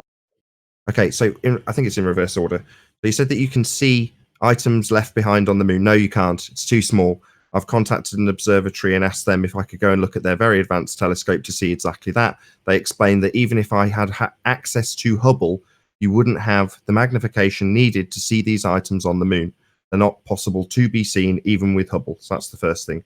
No, we don't assert that these people are, as you put it, lying. They have, we can't divine their motivation or malice with forethought when punting the heliocentric deception. So no, we don't assert that they're lying. They're just wrong. Why? Because the lights they look at in the sky, which are then equivocated with a sky vacuum, may exist. They just don't exist in the way described by astrophysicists, which is to say, the lights in the sky don't occupy a sky vacuum. If the sky was a vacuum, the gas we breathe would fill the space. Ergo, all claims from all 71 space agencies that claim to be operating in a region claim to be a vacuum are automatically deemed fake. The chain in that fake region are lying. They can't not be lying because they're definitely not operating in a sky vacuum. Ergo, all claims from those agencies are automatically fake. I think that was all of them. Right, and there's may I also no add proof that there's something to any this? end to the relative density displacement at any lateral position. May I add something to this? So the first point is my father, who lives in Munich, has a telescope, and every time, like I did this as a kid, and I can see the Apollo 9 on the moon with that telescope. When I'm back in Munich, I think I can make a video about it. I don't know how you connect a Please telescope do. to a camera, but Yes. I will show it to you. Yes. Please And make a this- video of Yes, you yes. seeing things from the moon through a Mhm. telescope. Yes. Please. Yes, we would love to see that. Thank you. I'd love to see that Right? also. the- So, Yeah, as I so was many eating- claims. The So many second- claims. 1 second, so he doesn't Arwen. talk- Go ahead and let Nathan go. Go ahead, Nathan. So I'll just repeat what I said. I contacted Goonhilly Observatory in the UK. The reason I contacted them was because, like you, one of my friends that I used to live with back in the day said that he had seen the lunar rover. Now, he claimed to have seen it at Goonhilly. So I contacted them to do exactly that. And they explained that it's just simply too small, even with Hubble. I'm talking about Apollo, not the moon Ruru. Whatever. The next point is you said that the air would emit into space. That is actually a common mistake, as I have found out that that I've heard. Vacuum does not suck. It's just air that presses on us. If Okay. you create a vacuum, Yes. No worries. may I Oh, speak? to Okay, the no end? worries, my friend. I'll say it nice and slowly. So, given that gas presses and we have gas pressure here on Earth, Yes. what is the gas pressure pressing on at the top where the vacuum is? So, as I look through my telescope at what is claimed to be a vacuum, what precisely does the gas we breathe press on at the top? You mean how the gas on the top of the atmosphere stays in place, or what do you mean? I'll repeat my question. Okay. What does the gas press on at the top of the heliocentric ball in a vacuum? What's the gas pressing on at the top? It's being pulled to the center of Earth. No, not pull. Sorry, you explained that vacuums don't pull, gas pressure presses. No, So vacuum let's not doesn't worry pull the about your gas. fundamentalist religious belief as he talks through me about gravity. Let's concern ourselves with the fact that gas expands in all directions. And if the sky was a vacuum, the gas would have nothing to press on and would disperse very quickly into that available volume. Now, there's a law of nature that describes this very effect. It's called the second law of thermodynamics. Now, I appreciate you've disclaimed that you didn't understand or didn't have a rebuttal for the Modus Tollens argument.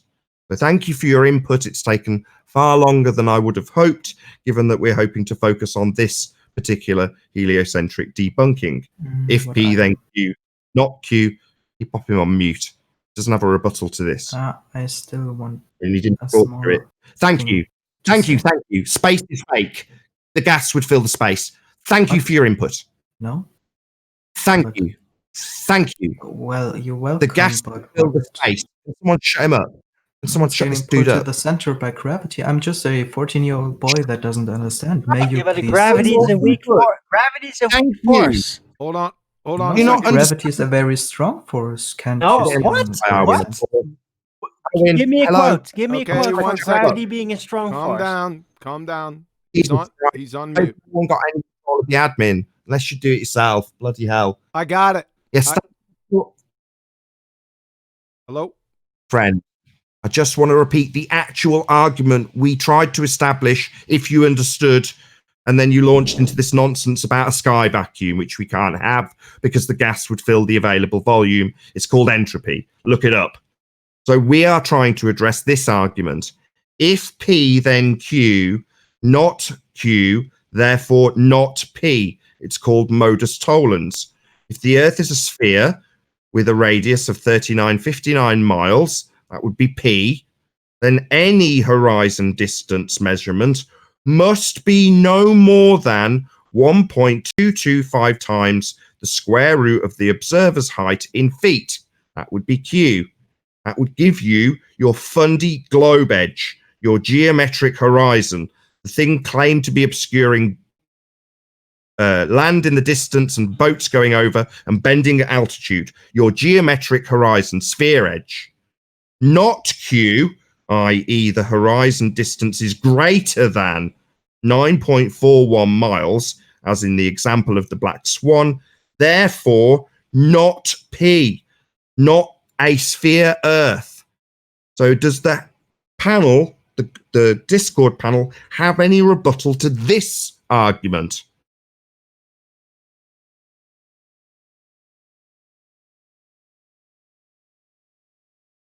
Betty?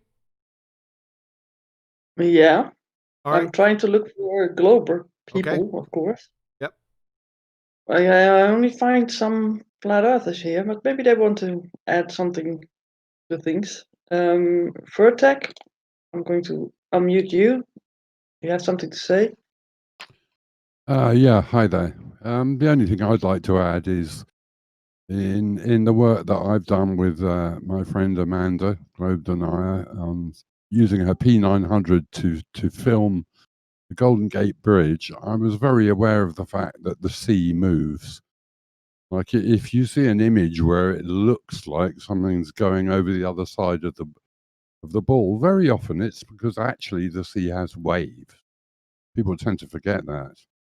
And if the waves are in a concave position, it doesn't affect very much. But when they go convex, then it can really look like something's slipping over the other edge of the wave. And very often, Glober's rebuttals are actually because the boat is going over the other side of the swell. And the other thing that Ranchi's noticed, and I also noticed with the Golden Gate, is that when tide flows through a constricted space, sea levels can go up and down remarkably, and also cause all sorts of visual abnormalities when trying to actually take distance photographs with a long-range camera. So that's all I'd like to say, and it's very enjoyable to be here, and thank you very much. Hey, thank you for your input. I recognize that Well voice. said. Is that Fucat Word? No, it's Vertec from Globe Lie Lounge. You sound almost exactly like him. It's scary. Yeah, I know him. He just threw me out of his server. I did not throw you out. You left. But Yeah, you can pushed me out the door. Can I add Okay. to Well said, the argument? But If I it was may? nothing Yeah, well to said. do with flat Earth. You know? No, it is. There can Yeah. be actual physical obstructions, and you're describing a swell. Yeah, well, you're right. You know, it moved the water line as you described it, and that might move the arbitrary position where the sky appears to meet the ground. So yeah, it's absolutely pertinent and very, very well said. Now you're describing an actual physical obstruction, but in the heliocentric model, the horizon is geometric. It is permanent. It's physical. And like a building that's in the way or a hill that's blocking your view of something on the other side of it, that's never going to change and certainly not going to be projected up beyond things that are obscured by it. It makes absolutely no sense, this Black Swan argument. But your point about actual physical obstructions like waves in the near foreground, yeah, that's true also. Yeah, well, you know, having looked at hours of footage, you start to see it. You know? Ranty identified it as shoaling. That's right. apparently the official terminology for the effect, Thank where you. the ocean moves onto the higher land. Basically, because it is a body, it well, it's- displaces and it stays there for a bit. Well, So it's yeah, there's a literal constricted. obstruction. Restricted.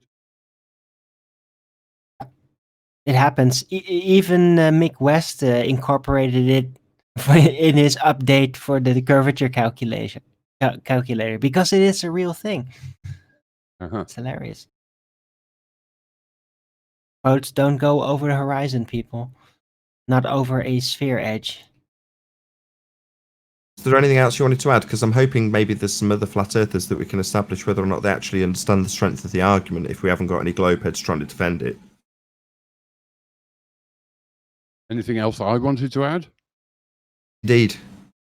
Well, Well, no, exactly. I just really like the black swan argument. You know. It's just a killer one, isn't it, really?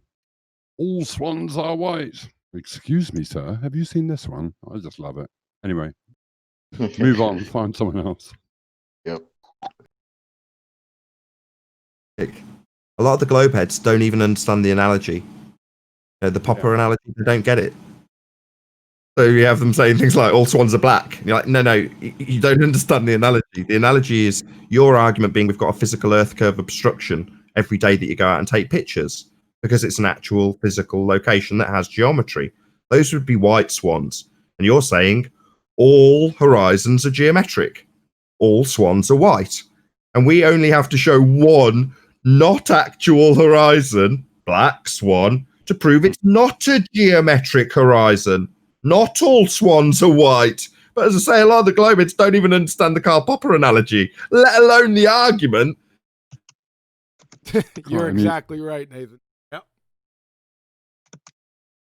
It's like if P then Q, right? That's all swans are white. Not Q, therefore not P. Here's a black one. Thanks. Right. And if they're gonna argue that all swans are black, yeah, that's even easier. You just point out as the first swan you pop into, which is probably gonna be white, and then yeah. The way you'd formulate that into Modus Tollens, actually, Chocolate, is if P would be if I have a white swan, then Q, all swans are white. Not Q, not all swans are white. Therefore, I've got a black swan here. Right. You need to brush that one up. But all swans are black. Who made that? I seen you write that somewhere. Who said that? Sean Hawkins, he still doesn't get it. He's brilliant. He's absolutely great. He's got some cracking quotes. So he said in today's publication of the Uncut and After show on the main channel, so the 2:00 show, he was in there saying, "We know it's a sphere. It's been physically measured." And I'm like, "Oh, this guy's great." What? So the physical geometry that you're all people who get the argument now denying. You're here boldly declaring that it's been measured. You beautiful bastard, you. You're so dumb you don't even know it. Wow. Oh, are we ready for the next one? The great thing about Sean Hawkins is eventually he'll catch up and then he'll start denying the physicality. That's how great he is. And some of this is really funny. Guys, are you guys serious? Or is this jokes? Because I don't get it. I really don't get it. Second graders can evaluate and reconcile this. Keep opening up those incoherent pie holes, right? Keep on with all your shows, right? And new people are coming in looking to you for answers. And I'll tell you what, you're the best flat earth proofs we got. Thanks. Betty, over to you. Yeah, I think that Rams had something to add. That he say something. Yeah, hey guys. I was going to ask, is it possible that refraction can loom up the surface of the ocean that is beyond the expected geometric horizon in order to create the appearance of a horizon much further away than we expect to see? Not according to the definition. I'm sorry, go ahead. Let me rephrase that. Hold on. I'll just repackage that. Can the geometric horizon that is the basis of the sphere religion be loomed up to become an apparent horizon? Is that what you're asking? No, what I'm asking is, can the surface of the ocean beyond that physical geometric horizon be loomed up to appear to show a horizon that's much further away? I see. No. So so that horizon would no longer be a geometric horizon then. It would be a peering, as you put it. So it would be an apparent horizon then. no longer a geometric horizon, you say? Well, in that case, I've won my argument, because you seem to now be arguing for an apparent horizon when you need a geometric one. Don't you get it? You're now arguing my argument for an apparent position where the sky appears, as you put it, to meet the ground, not a geometrical, physical globe horizon, which is what you need if you're a fundy who thinks he lives on a sphere. Thank you so much for coming here and arguing our point that we have an apparent horizon. That's awfully kind of you to do so. It's an epic argument, I think you'll agree. Apparent then, appearing then, you say, appearing, mate.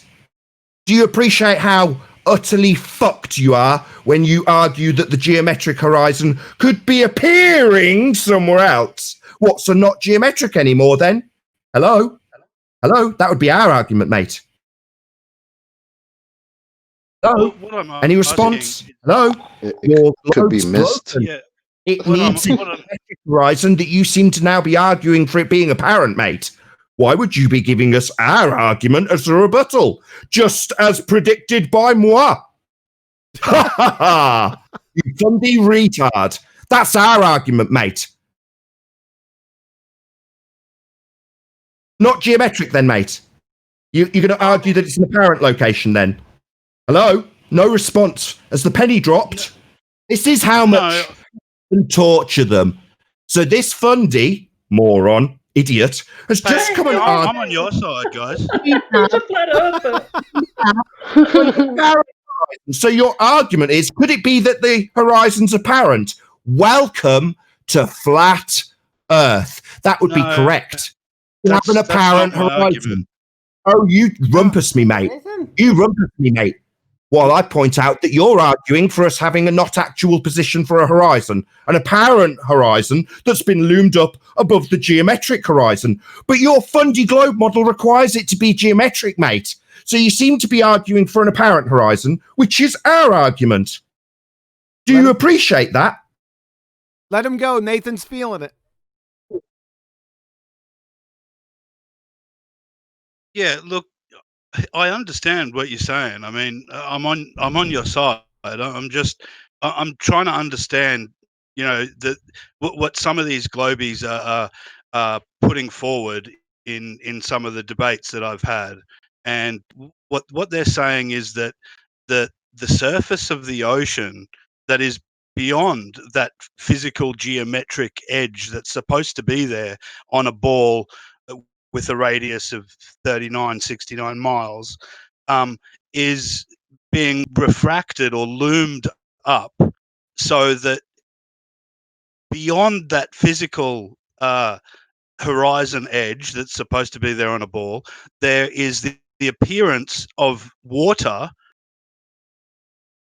that goes out further,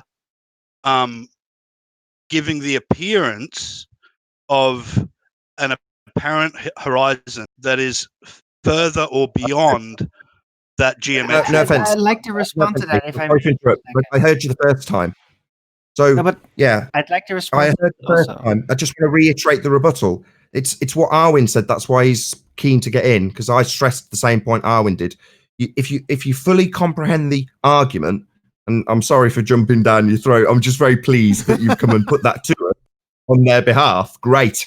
Because, yeah, at that point, recognize that you've won. So they're saying, could it be that the horizon's actually apparent? That's our argument. Yeah, yeah. So just say, I have won. Welcome to flat Earth. That's correct, Mr. or Mrs. Globehead, that's now arguing for a non-geometric, not actual, apparent horizon. Exactly what we have.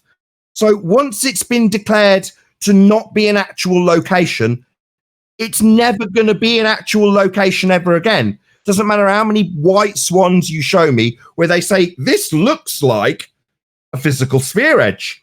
Well, no, the horizon is a not actual location. It's apparent. As to when you ask me, could it be that we have a not actual position for a horizon? You've won. Welcome to Flat Earth. This is undebunkable. And their argument to try and debunk it is to give us back our own argument. Right. Exactly. Yeah, the Overlook fact point that the that whole thing horizon constructed. is where it is in that video is just the devastating point, right? But as soon as they start arguing for appearing or giving reasons as why it's appearing where it is, well, thanks. Yeah, it's appearing there. Why? Why is it appearing there? Because if it was an actual physical location, it wouldn't appear anywhere but where it is, right? But now it's appearing somewhere else, and now you have a reason why? Well, thanks. Yeah, that's our reasoning. That's our argument. So, yeah, it's a rest in peace for the ball. Just give you one. Yeah, no, analogy I then. think Right, go I ahead. think Go there are. ahead.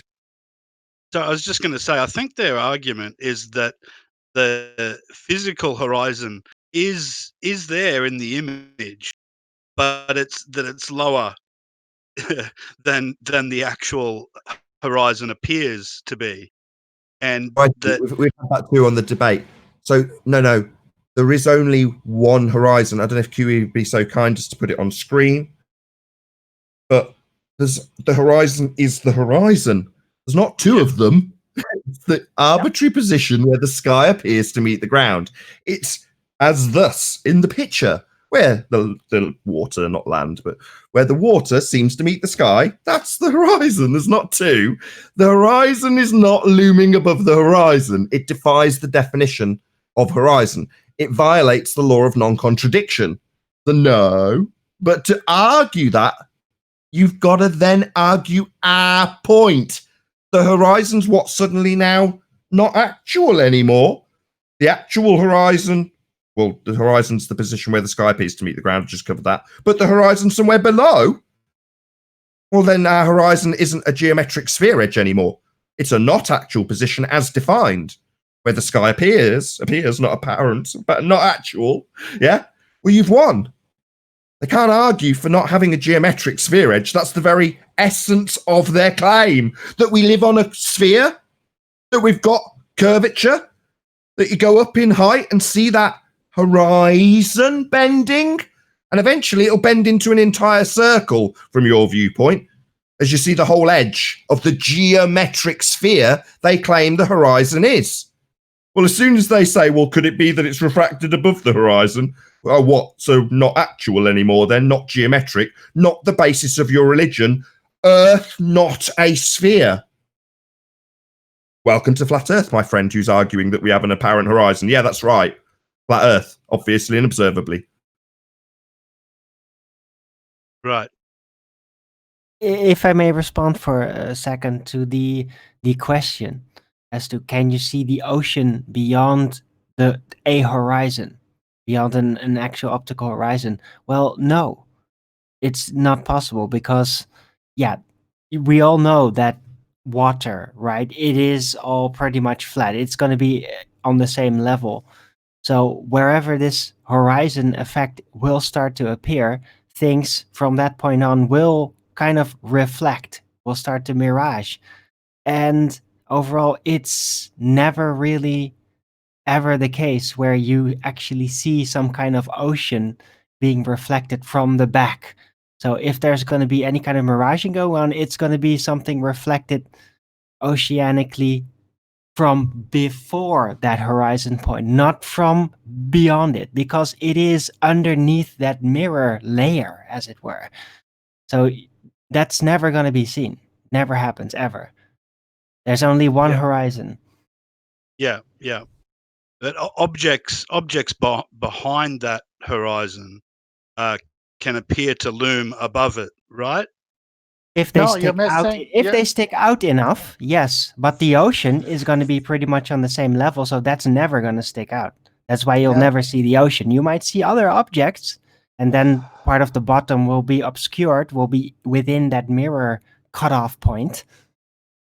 This shouldn't be Right. But the, the ocean is never going to rise above that. Hold on a second, Arwen. Yeah. So the actual hold on a surface second. of Hold on. the Hold on. ocean. Hold on 1 second, Rams. 10th wanted to add something. Yes, thank you. This shouldn't be this difficult, Ramscorp. Here's why. If they're right, that horizon has to be in front of the first oil platform by about 4 miles plus. It's a moot point. It's a moot point, and here's why. When on Friday's show, for the first time, I heard 3 ballers admit, because of the Black Swan, that it's an apparent horizon. They accidentally also did something else, and here's what they did. If it's their way, you need a hard edge to loom something from behind it. Since the Black Swan destroys that, they said it's an apparent horizon. Well, if it's an apparent horizon, there is no edge to loom anything behind it. It goes with what we've said all along. It's the limitations of perspective and atmospheric conditions in front of you. So they are saying what we're saying now. This is so clear. I totally agree. Yeah, I totally agree. But they're suggesting that the surface of the ocean beyond that physical horizon is looming up to appear above that physical horizon. That's not looming. Appear, you say? That's not the definition. Hold on a second. That's not the definition of looming. You have to go back to the definition. I said it before in this presentation. That's not looming. That's something else. Thanks. Cool. Appreciate it, Rams Corp. You triggered Nathan. I loved it. Betty. Yeah. No, correction. He didn't trigger me. The globe argument he was playing devil's advocate for did. No, my bad, Rams. All good. All good. Love your passion, man. Love it. Betty. Yeah. Yeah. What's your favorite color? Pink at the moment. All right. Anyone else? Go ahead, take it. Yeah, I don't see many globers here, but I think that Paul wants to add something. Go ahead. I think Squatting Thunder Bear is a glober, right? We'll go to him next. I think that Paul wants to add something. Go ahead, have Paul. Yeah. Yep. Yeah, I'm here. The thing is that as soon as they start invoking refraction has to affect every image they ever put up, correct? So all the ones where looks like there's a so-called curvature that could be sinking, which is a refraction effect, right? So it has to cut them both ways. It can't just cut one way; it cuts both ways. So even all their white swans, refraction could be effect causing their image, correct? That's even if they're okay with using their own calculators, because apparently they don't even like using their own calculators for this anymore. Things done changed. They moved some of their biggest goalposts.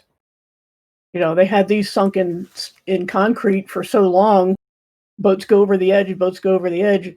And now they're saying, okay, we don't have an edge. Let's just move them over here and concede and make it our point.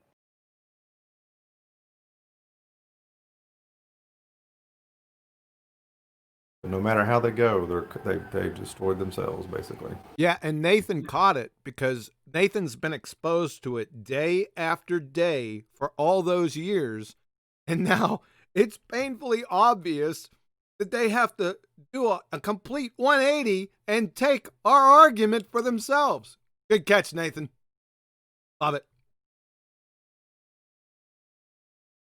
Okay, next one. Squatting Thunder Bear. Maybe you have something to add.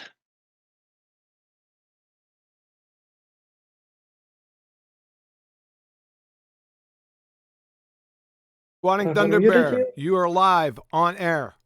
Go.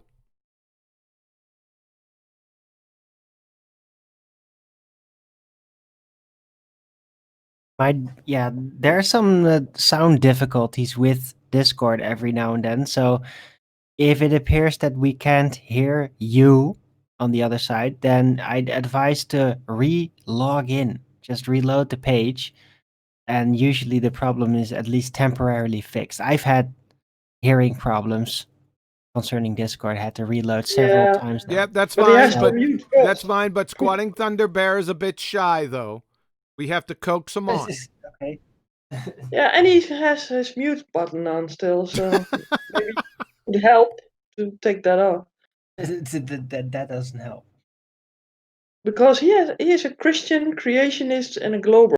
So I want to know what that combination has to say about this black swan. Squatting Thunder Bear, you are live on air. And he is oh sorry, he has no mic at this moment, he says. Okay, that's too bad. That's convenient. Okay. Anyone He's else? just there for the chat. Travis. Travis, yeah. Okay, Travis, you're muted. Hey, how you doing, everybody? Thanks for having me. Hi. What's up, Trav? Hey, man, it's fantastic Swan there. It's pretty much over. I'm just hoping to get a baller in here that can actually restate the argument. So I can, but I don't want to give it away. It's a killer. I predicted it would take 9 months for them to restate the argument, not answer it, just to restate it somewhere in the vicinity of what I've stated. That's all.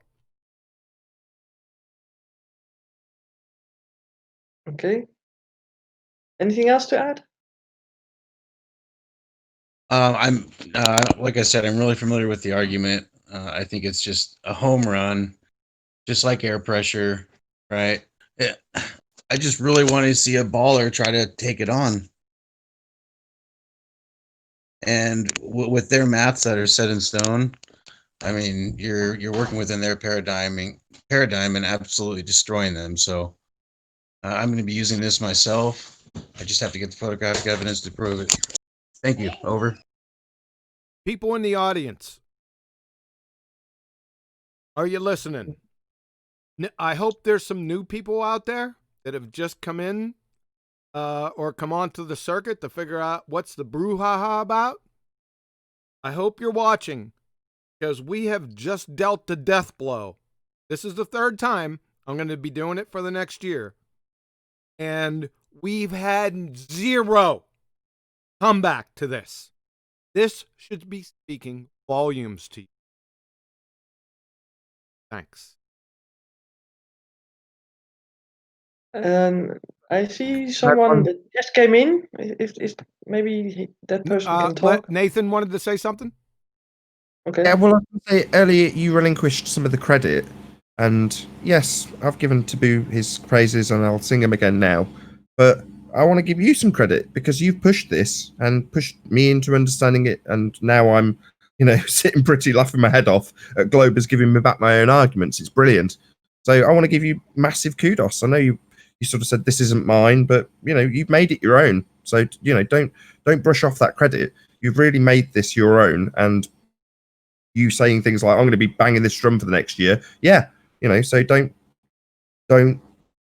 rush off the credit when it's given. You deserve it. You've done a lot of work on this. I know you've had assistance, and I know it's other people's imagery, and originally Ben was the one to promote it, but you've pushed it that next step further. Hope at some stage I can at least take some small amount of credit that you've definitely got at this stage for doing similar things with this proof. But I hope it permeates through the entire community as a result of you pushing it the way you have. So kudos to you, QE. Thanks a lot, Nathan. And I'd like to point out something else. Tony, who couldn't make it today, brought up an important point. I think it was on the original presentation that we did. I can't remember, but he said something. I blew it off, but he said something to the effect that we should monitor the flat earthers or the flat earth channels and see if they pick up on this argument. Now, I know that they're listening out there. There's a lot of them that are listening. And it didn't hit me at first, but now it's hitting me. That, I don't know how to say this. I want to say this polite. It's hard. If you're a flat earther out there and you're a flat earth channel, like I said, I don't need credit for this. Just take the argument and run with it. Just make sure it's correct. Make sure you got it down first. But if you're not taking this argument to everyone that you know, no one has asked to mirror this, any of the shows. I'm raising a weathered eye. I'm going to have to tell you. The eyebrow is weathered and it's raised. And you're suspect. Right now, you're on my list. Just to let you know, and Chocolate, you can tell them about that list. Thanks.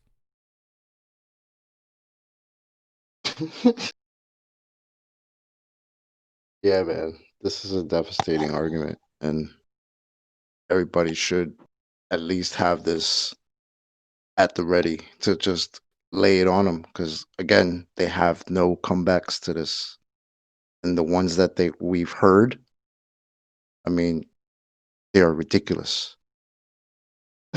So yeah, it's done. Betty. Yeah. I'm going to mute the next guy. I think it's a new one, Kelsier. I don't know of Kelsier. I don't know if that person is a flat earther or a glober. That's okay. Go ahead and You're state your unmuted. name. Kelsier, you are live on air.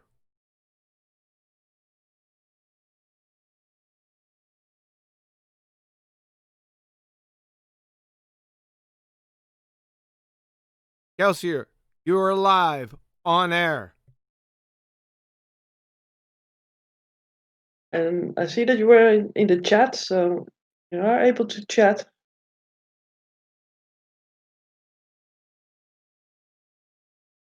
I don't think that much sound is coming out. Okay. Then we go on to the next one, and that's JJ. Maybe that person has something to say. You are muted. JJ from Good Times.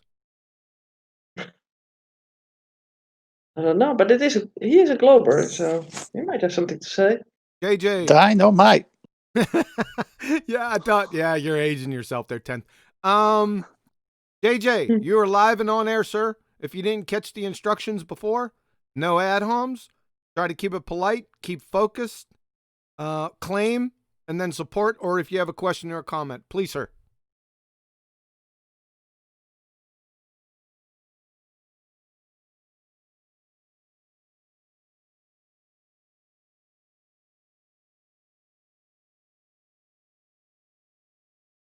That's it. Stick a fork in them. They're done. There's no response to this. There is no rebuttal. And just to reiterate what QE said a minute ago, the reason he's saying he's raising an eyebrow is because if you don't appreciate just how good this proof is, then there's something wrong with you. That's what we're basically saying. Okay. Well, we have another Nick special, here. One special second. shout out to 1 second, Chocolate. Keep those shout outs for me to retract later. Go ahead, Betty. Yeah, maybe you want to see if other people have something to say and some new people. Like another Nick. Nick in the Discord chat. Nick. You're muted. Nick, you are live on air, sir.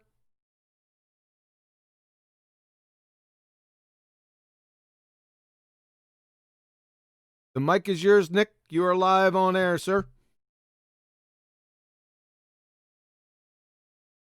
Well, he's just listening. He says in the chat. So, okay, that's fine. Anyone else? Yeah, I think that I just asked people to say in the chat in Discord whether they want to talk or not, but I don't see many people pipe them up. But maybe Elijah wants something to say. He's usually on the show also talking. Yep, Elijah, you're unmuted. Elijah, you're on air live. Go.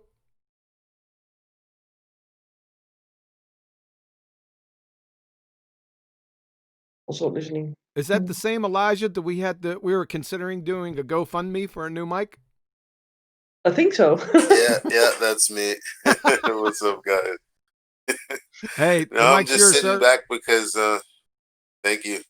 Yeah, no, I mean, I've been around Discord, I've been around the YouTube chats, and nobody's really addressing the actual question at all. They're just well, I think this could be going on, and then there's this picture and this video over here that's completely different. All of these other things, but no addressal of the actual issue. So I feel good. Thank you guys. They're over there like, look at all these white swans we got, bro.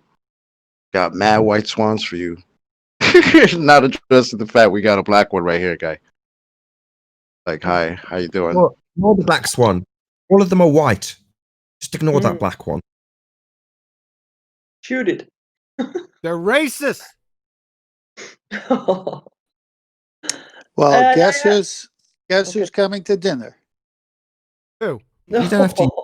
I mean, just so there's a different analogy, just tacked onto the end. You could do it with cars. You can say all cars have 4 wheels, and that is your stance, and it's a fact because you say so. Now I've only got to present one 6-wheeled F1 car. One, say no, not all cars have 4 wheels.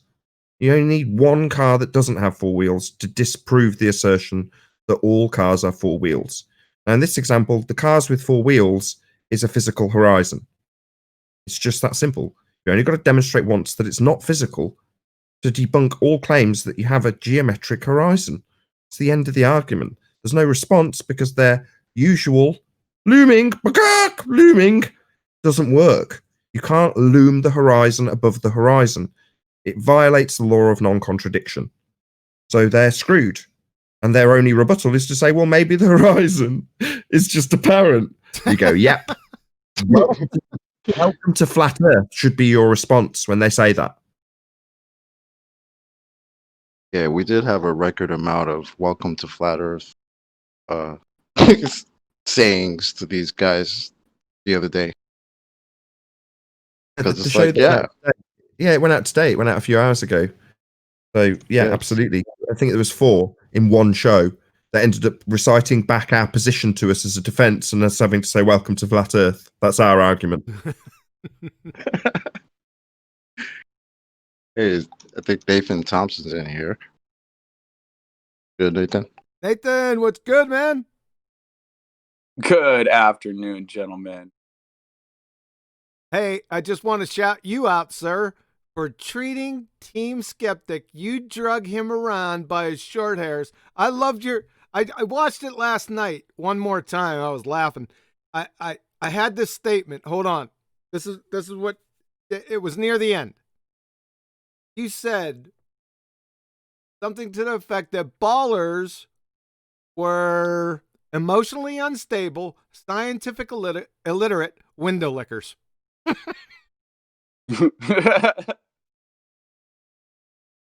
Kudos. The mic's yours, sir.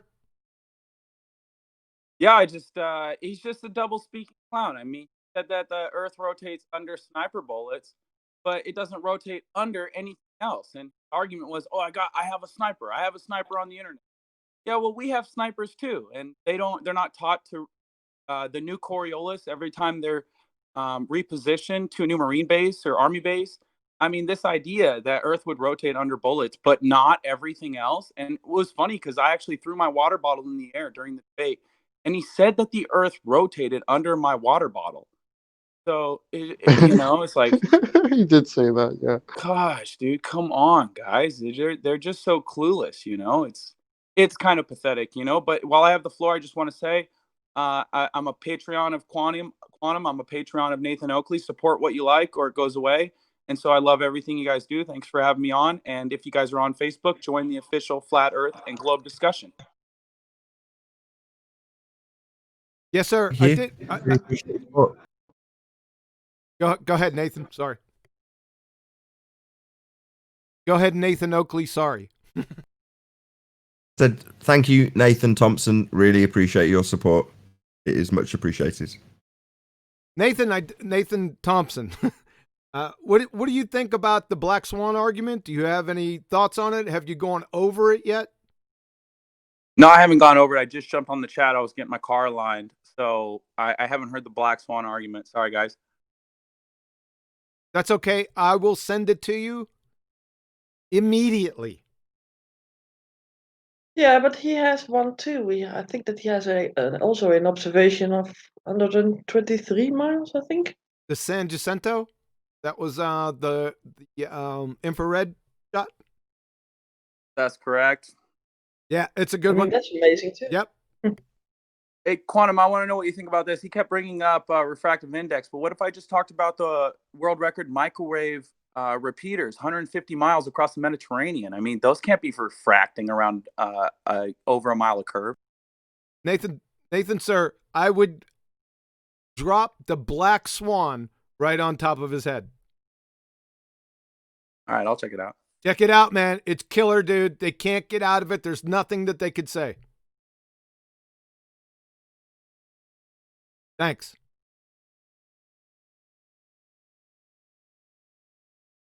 Betty? Yeah. Okay. I think that Professor Earl wanted to say something. I heard that in chat, so I've unmuted him. Professor Earl? The mic, Hello. The mic is yours. You're alive, sir. Kiwi, you starting to fucking grow on me, man. What? You're starting to grow on me. Am I grandstanding again? No, I'm actually getting so freaking used to what you're doing. It's like, okay, now I freaking get him. So it's like, okay, now I get. It takes me a while to get used to how certain people interact and talk, and it just sometimes it throws me off. So yeah, no, we're good, man. We're good. Well, thank you. I'm an acquired taste. Yeah, sometimes it takes some people to get used to some people, but yeah. How far apart are the oil rigs in that photo or video? The platform Hill House is at 6.2 miles, and platform Habitat is at 9.41 miles. So Yeah. somewhere in the vicinity of 3 miles apart. Yeah, so that's why it can look like, yeah, I can see why they're seeing that. But yeah. Do you appreciate the black swan aspect of the argument? Oh, I appreciate it because yeah, it's a killer. I mean, it's like, and then the thing about when the guy said, "Oh, about there being two horizons." I've never seen a double horizon. I have seen a double rainbow, but I have not seen a double horizon. Yeah, exactly. yeah. I've seen triple and quadruple rainbows in the Rainbow State, Mm-hmm. Hawaii. You need to go to Hawaii, see them, folks. They're breathtaking. But yep, you're Yeah, right. I can see why they look like they're like off the water and just look, like someone did bad Photoshop of, of the oil rigs. But yeah. Yes. So thanks, man. Appreciate that. Yep. Yeah, I've had someone claim that. Someone basically say that no, it's like it's painted on. I'm sure. Who was it that said that? Because that's essentially what he's saying, isn't it? Oh, it's CGI. That's the only explanation. Matrix, similar vein. He painted it black. Wasn't that Mick Jagger? That's the shout out I was gonna give. That somebody I heard a new argument, and it was who was this razor sharp sphere edge. The oil rig photo is CGI. Excellent. Shout out to you, guy. Oh my God. Just let me get this straight, right? The model that doesn't work close to the horizon because it's broken, that broken model is reality. Now, the picture that you can definitely take just by pressing the shutter on your camera close to the water, that is the matrix. The broken model's real, picture's the matrix, just so you all understand the globe position and where it leaves them and how screwed they are with this black swan. Betty? Yeah. I was just typing something. Okay, yeah, we got a new one, Joshua Radcliffe. He's a flat earther, he says. Yes, in the chat, maybe he wants to talk. Have I muted you? You are live, sir, on air. The mic is yours. Can you hear me? Yes. Wow, cool.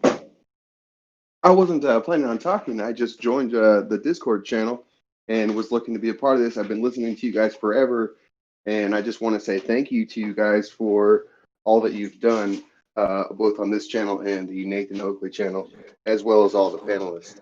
So, You're welcome, and welcome aboard, sir. absolutely. I'm going to log off, or not log off, but I'm going to mute myself and just listen. I appreciate you guys. To have you, do you mind if I read out Mason B's super chat, Betty? Yes. Oh, yes. Sorry, I had another one too. Yeah. Yeah. There Go on. were some vague notions of racism, and as a proud black woman, I think it's only fair that I should read this out. So, That's good. hashtag Black Swan Lives Matter from Mason B. There was another one, but you can read that one out. Yeah, there's one other that's from Ryan Ederton, and he just gave a super chat, so no comments. Thank you, gentlemen. Appreciate that. Hey, Anyone else? Go ahead. Well, I got you guys here. What's up with Simon Dan? He tried to do a rebuttal for the $200,000 challenge. He said that the gas pressure without a vacuum is proven by the nuclear reactor. Just want to know your guys' rebuttal to that. What? Yeah, he I said can yeah. put that in 10 seconds. Hold on. A nuclear reactor is a container.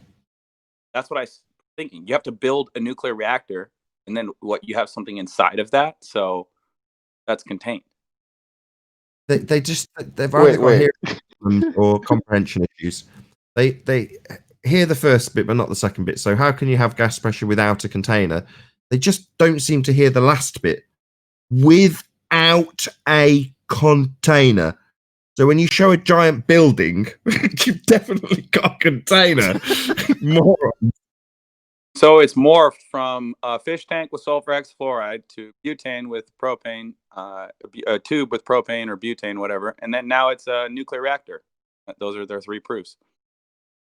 There was another one where they had magnetic fields that were creating a field that had gas pressure inside the field. And you're like, well, what's this giant machine? Would that be considered a container? Yeah, it would. Yeah. But there's an effect happening inside the container that you say is gas pressure without a container. All happening within a container. Yeah, that's fascinating. They were using plasma too. Our argument isn't plasma, people. That's another state of matter. Ours is gas pressure. Follow? Probably not. There we go. That's what it was. It was plasma. It was a light inside of a vacuum. What is this light? You can barely see it. It's all vague and distorted, and that was their argument. But then they inside also of a what? Yeah. Then they also showed water, one of those fountains where they have a globe or a sphere, and then the water's being pushed out the top of the sphere and falling off the bottom. That was Simon Dan's proof. Water sticks to balls. Well, when you redefine vacuum like Dr. Danny Faulkner did, above the wing on an airplane is a vacuum compared to below the wing on an airplane. Danny Faulkner, not Ben Faulkner.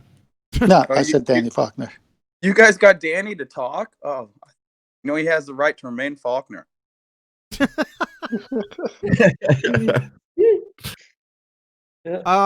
No, we didn't get him to talk. I got a notification from somebody else on this panel that Dr. Danny Faulkner talked to none other than Gem Panda, Mr. Bird's natural experiments humping. I left a comment. So, in fact, I was the first person to comment on the chat thread. And when I went back to the video to see if it answered my question, there was, I don't know, 2 or 3 responses to me, but my question had been censored from view by either a moderator or the owner of the channel. So my question will sound familiar to Nathan Thompson. I asked him, how can you have gas pressure without a container? Censored from view. The responses, they were allowed. One of which was from the M. Stone guy that knocked your hat off. And he was talking about how Nathan Oakley thinks the second law of thermodynamics violates space. Now that reply that remained, which was enough for me to show that not only had my comment been censored from view, but also that that comment hadn't been addressed, but only by the chat feed. And the chat feed had made my point for me. M Stone did it. So M Stone left his comment in the chat that made my point admirably. Yeah, the second law of thermodynamics does violate space vacuums, sky vacuums. Yeah, well said, M Stone. Thank you for leaving that response that didn't get censored. I don't know if he was drunk when he came on your guys' panel or something, but for 5 minutes straight, he just kept reiterating. So you guys debunk space, and I'm a retard, and you guys are all like, yeah, we debunk space, and you're an idiot, and he'd just start laughing, and then he'd say it again, like 10 times. Yes, I couldn't believe it. Yeah, it was so good funny. times. It was like you guys broke him. It was like he was a broken globehead, and he just kept repeating himself on your Exactly channel. what Chocolate said. We broke him because he was saying, Yep. yeah, you guys debunk space and I'm a retard. End quote. That's what he kept saying. I was laughing so hard, dude. Yeah, it was great. Didn't do well. Betty. Yeah, I thought you were going to call me. Yeah, we got someone called Domesticated. I don't see his whole name. He had maybe something to add. I don't know. Domesticated. So you're unmuted? You are live, sir. All right, John. Can you hear me? Yes. Yeah. Yeah, cool. John, nice work. Thank you. Excellent. The Black Swan, it just kills it all dead, doesn't it? There is no argument. The first horizon is missing, and the second one is 30 miles away. Well, there is only one. There can only be only one. So, yeah. Nathan, I've got a question for you. Oh, God. Go ahead. It's about the this edge that you're kind of being held to task over the definition of the word edge. Are they still holding you to task and saying that a sphere can't have an edge? Yeah, I like that one too. Another brilliant example of them essentially conceding our argument. They say the horizon is a geometric edge of the sphere for boats to go over. The very same edge you would see if you rose in altitude high enough to see their claim to be ball Earth.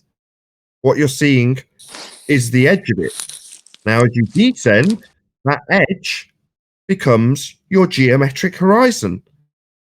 So when they hold me to task on our horizon not being an edge, that spheres don't have an edge, either you can say, welcome to flat Earth, or you can say, oh, right, so you don't appreciate your own geometry anymore.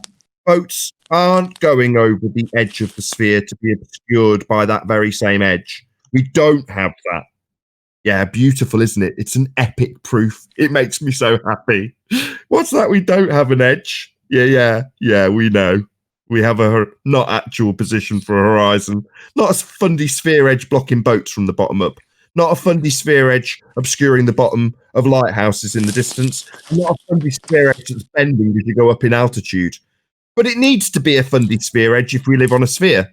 So when they ask you about my definition of edge, well, I've shown it. A picture's worth 1,000 words, and I don't care what their definition is. When I've physically shown, how a geometric horizon works. You have a boat, or in my case, it was a little plastic cheese, and when it goes over the top edge of it, you can't see it anymore from your perspective. Disappears from bottom up as a result of the geometric edge being in the way. Now, the point here is they need to now deny that, which is great. Yeah, deny your own geometry. Hold me to task on what my definition of the edge is. Now, I don't have an edge, but you need one, globeheads. That's why this is such a great proof. Love the passion with that. And you're exactly right. Domesticated. What is it? Primate. Domesticate. I had to put you on mute, sir, because your mic's giving us some background noise, but go ahead. Anything Oh, else? was it? Sorry, man. Sorry That's about okay. that. But the thing is, I've been looking into the definition of the word edge, right? And to some degree, can I put some stuff in the discourse chat? Yeah, Go ahead, Is that put it in right? like, yeah. I've I mean, it's not that I disagree with you, Nathan. It's just that I want to kind of nail it down as to the definition of what an edge is, right? And to some degree, they're right. Hang on, let me just need to get the discourse chat up. I'd like to step in here for a second. 1 second, domesticated primate. Go on then, no worries. Yeah, this definition of the edge, right? It has to be physical.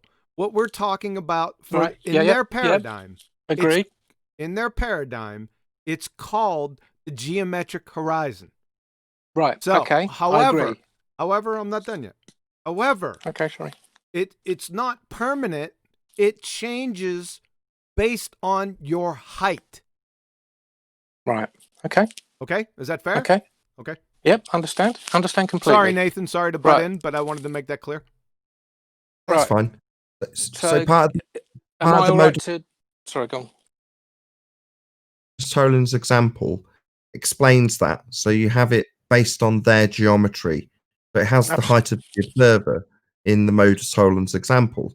And obviously you can't be in two places at once. And the way the argument is structured and the demonstration, the physical evidence that goes along with it shows you can go higher and it doesn't make any difference to the effect. So the geometry, which is physical, is based on observer height. And the images we're presenting along with the Modus Tollens has that demonstrated in the imagery. Right. Okay. Well, I've just put in the chat. Oh, it's not loaded. I'm gonna have. It's not loading the stuff that I've. You're questioning the semantics of my terminology of edge, because if you want more accurate terminology, as just described by QE, it's a geometric horizon. Now, a description of something going over the top of that geometric horizon is aptly described by me as going over the edge, and I can physically show that. Now, you, the globe heads, can, what would this be?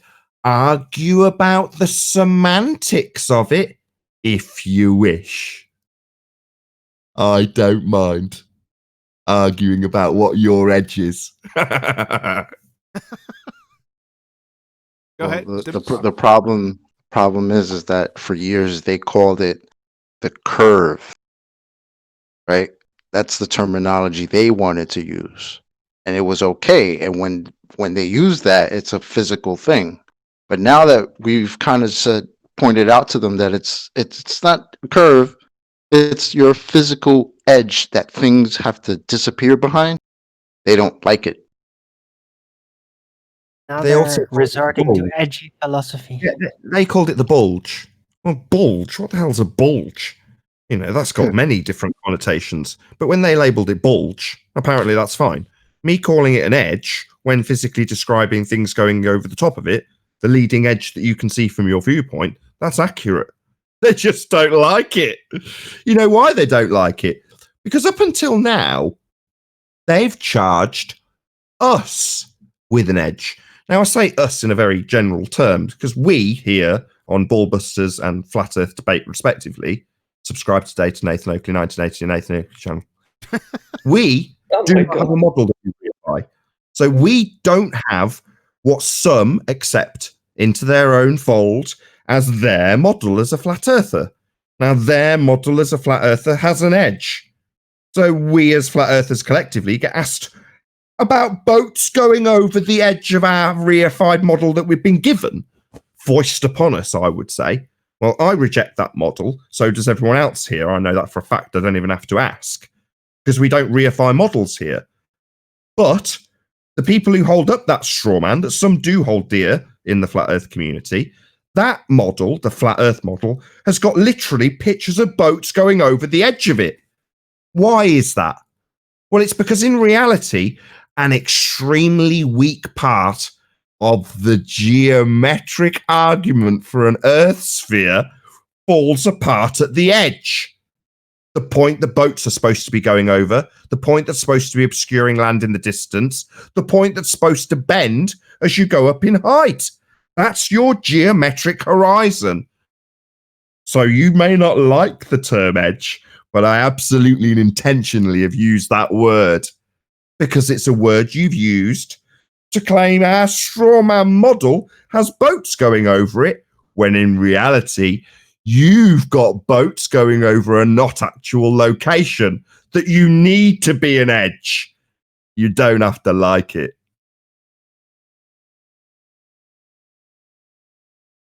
Can I say that this is where it all started and this is where it ends?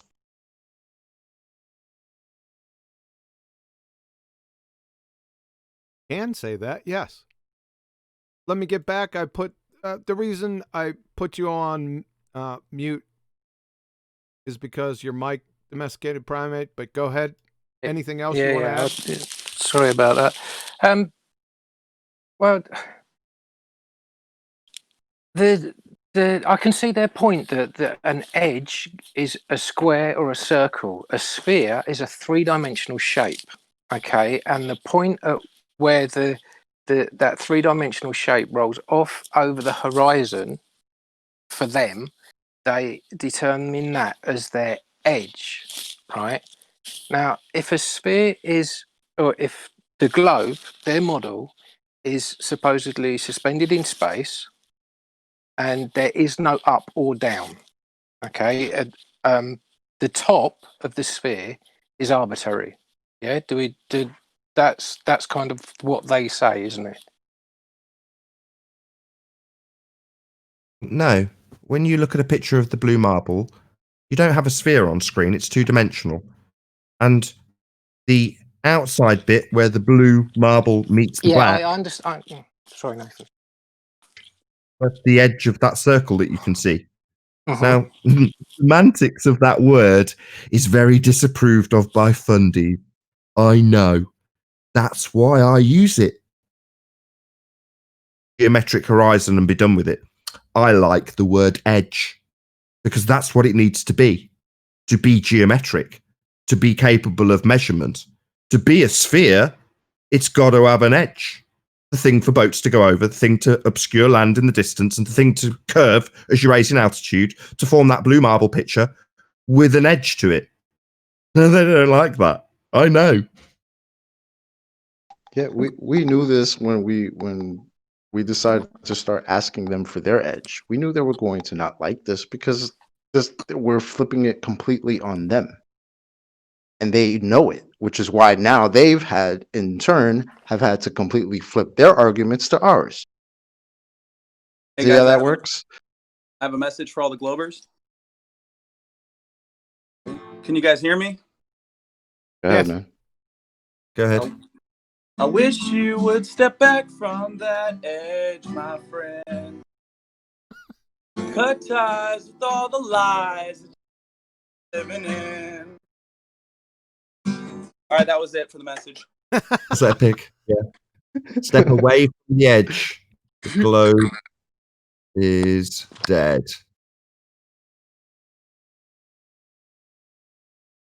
Nathan, can I get a word in edgewise on this? That pillbox. So I opened up my medical encyclopedia to investigate this word edge to see if it said anything different. It says a margin as its first definition. I didn't really like that much, so I just typed in the word on Google and it says the limit to an object. Or if you will, the exact word is the outside limit of an object. So technically, this is the limit of your viewing ability on a presupposed ball, so it is an edge. Unfortunately for them, that is the definition. Yeah, you know what's funny? I did the same thing, and synonyms for the word edge are border, boundary, extremity, right? Rim, perimeter, like all things physical that boats could go over, right? They just don't like the fact that we're using the word edge. Yeah, guys, your sphere has a physical edge for boats to go over. Also, where's the edge of space that they believe in? Yeah. Yeah. Can I put my show? Starting in 3 minutes over on Nathan Oakley channel. Flat Earth debate, uncut and after show. Be here or be sphere. Yeah, I don't think we're gonna make that 3 minutes, man. We have to go through everyone else. Betty, Yeah. anybody else? Okay. Well, we have Unorthodox here, so maybe he wants to say something. He's a baller. Unorthodox, the mic is yours.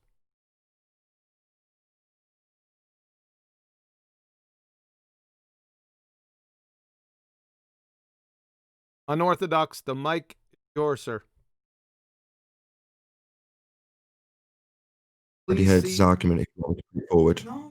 You can also please see Unorthodox's toe tag under my playlist, Quantum Erasure Chain. Okay. I just do it for him. Refraction! Okay, so that's not gonna happen. Let's see, who else do we have here? Robert Kin. I unmuted you. Robert Kin, sir, the mic is yours.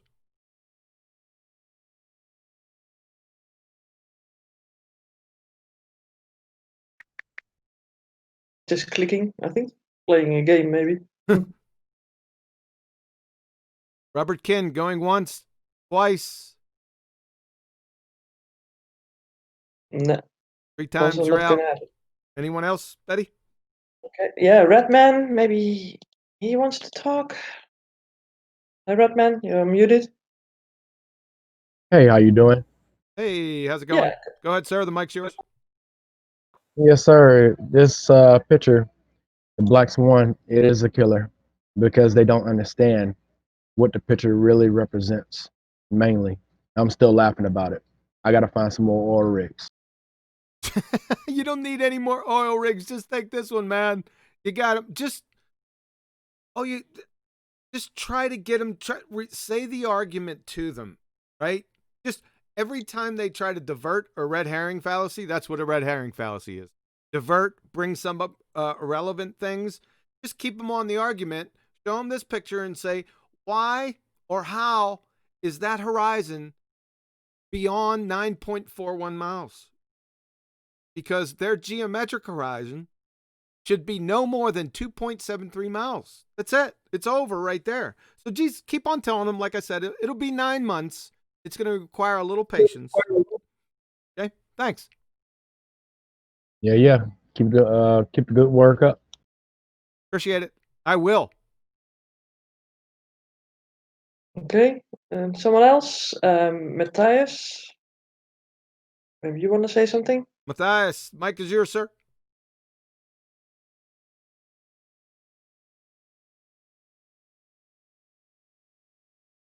Yeah, thanks for having me on.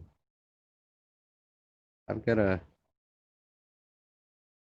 one question. Is there any way possible that we could have Earth, the gases we breathe on Earth, on top of the Earth, and then have the gases slowly dwindling down, and then on top of that, nothing, and then all of that's in a container?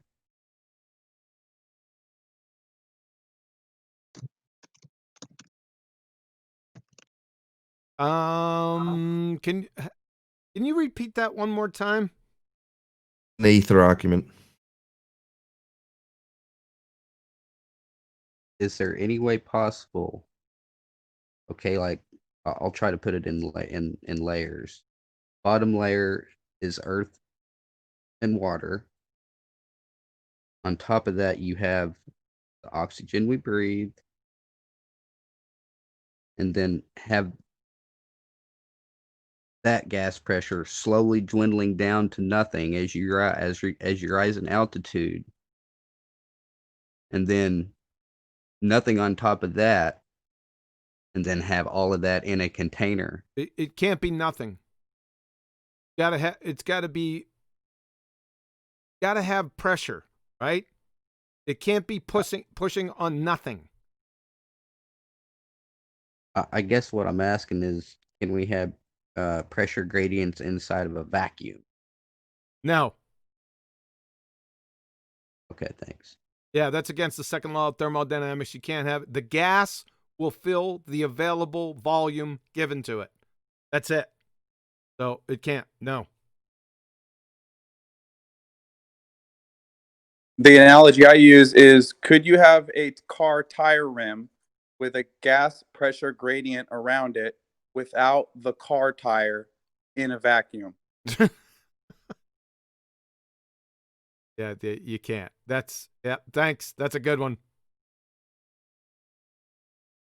Fans from people trying to give you a justification for the ether. So is it false equivalence? So they say, well, we've got a container. Yeah, that's all good. We've got a dome. This is from flat earthers that think we have an ether. Then the gas pressure dissipates. They essentially parrot off the globe head's argument for the dissipation up to nothing. But then they have a dome over it. They're like, well, no, you still have entropy. Gas would still fill the space.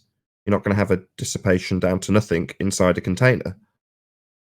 And it makes no difference. You can't have vacuum at the top of it, basically. That's Right. impossible. The gas would fill the space. Yes.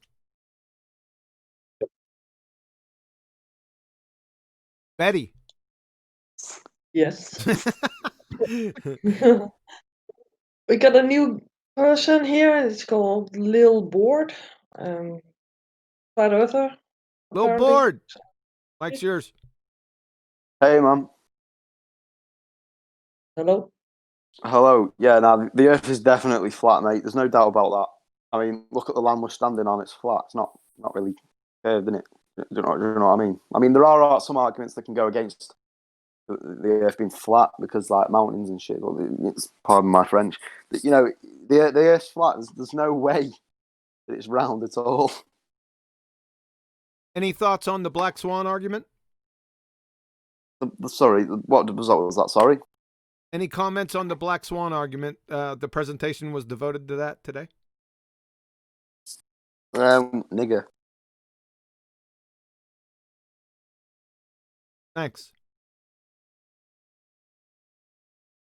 Eddie? Yeah. We got M1 here. Maybe he wants to say something. M1, the mic is yours, sir. Or ma'am. Hello, everybody. Thank you for having me.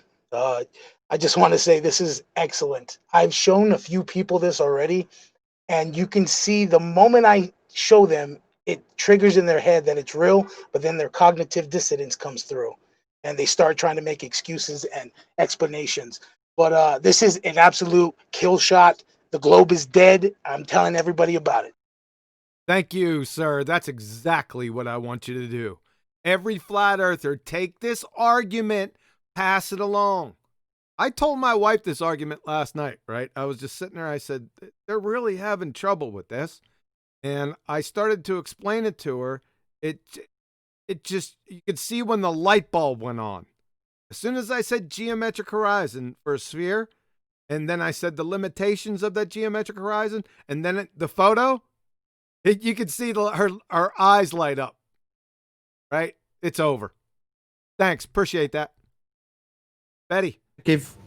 Oh, sorry. Go ahead, Nathan. Sorry. I was just going to say, as she sat in the room with me, can I give you the example I gave to my wife? Yes. You're standing at the bottom of a hill, and over the top of the crest of the hill is your friend's house. Now, the old argument, which is looming, was to say that on a given day, given the right circumstances and temperatures, that they'll just assume the house that's on the other side of the crest of the hill is loomed up to the edge of the hill, so you can see your mate's house, which you couldn't see because there was formerly a hill in the way. But the light's bent round that hill and you can now see the house. That was the old argument. Now they have to say that the house is doing the same thing. It's loomed up to the physical edge of the hill that you can't see past. But then the hill edge is projected behind the house that's projected up to the hill edge. In other words, a complete nonsense cluster screw, a geometric impossibility. You can't have a physical obstruction with something loomed up to meet it, and then the thing that it's meeting, i.e. the horizon, be projected beyond it. It's a geometric impossibility. Ergo, globe dead. It's a geometric impossibility to be a globe. We have a not actual location for a horizon, not the edge of the hill, in my analogy for my wife. That's what they need it to be. They need the horizon to be the edge of the hill, in my analogy. And it isn't. It moves. How fast did it take her to catch on to that? By the time I finished the sentence.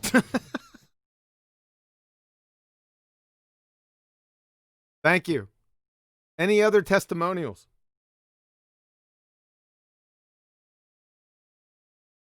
Nope. Betty. Yep. How many more people do you want to have on? Well, if there's a couple more, if there's anyone else in here, I mean, we've sat here. Obviously, we're not going to get to the flight proof, but that's okay. I have no problem with that because I have it in the hopper. Can always do it next time. If we don't get to it next time, then we'll get to it the next time. But we are going over this argument. I'm telling you, not giving it up. Okay. Every single time I go live in one form or another. Do you have anyone else? Let's go with two more. Okay. Well, Alberica is one that was waiting a long time. Albacore tuna. Yeah, I don't know. yeah. Albacore. It's El Boricua. Hey, Guys, Nathan. come on. Nathan, can you translate that for us? El Boricua. Sorry, man. He knows I'm only messing with him. El Boricua. You got the mic, sir.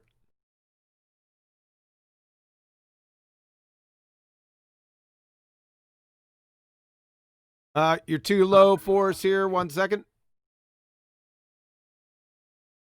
1 second. Let me see if I can turn you up. Albacore, where are you? There you are. Let me see what I got.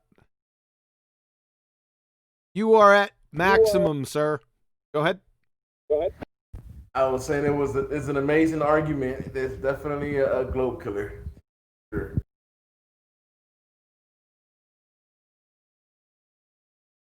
Thank you. Okay. Well, Quantum Eraser, if you don't mind, I'm going to be filling in here for Ken Hovind. He declined the invite for some reason. I can't figure out why.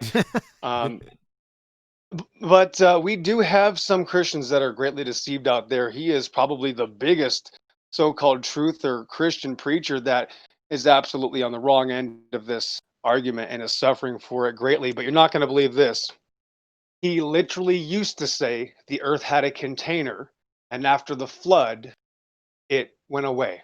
He literally calls it a crystal and canopy. He says, I don't know how thick it was, but it existed in the Bible. Then after the flood, it was gone. So he literally used to believe in some sort of firmament and now says it's no longer there. So you can still be a baller and apparently think the earth is a ball in space and have some sort of container, but then it can just go away and you won't notice.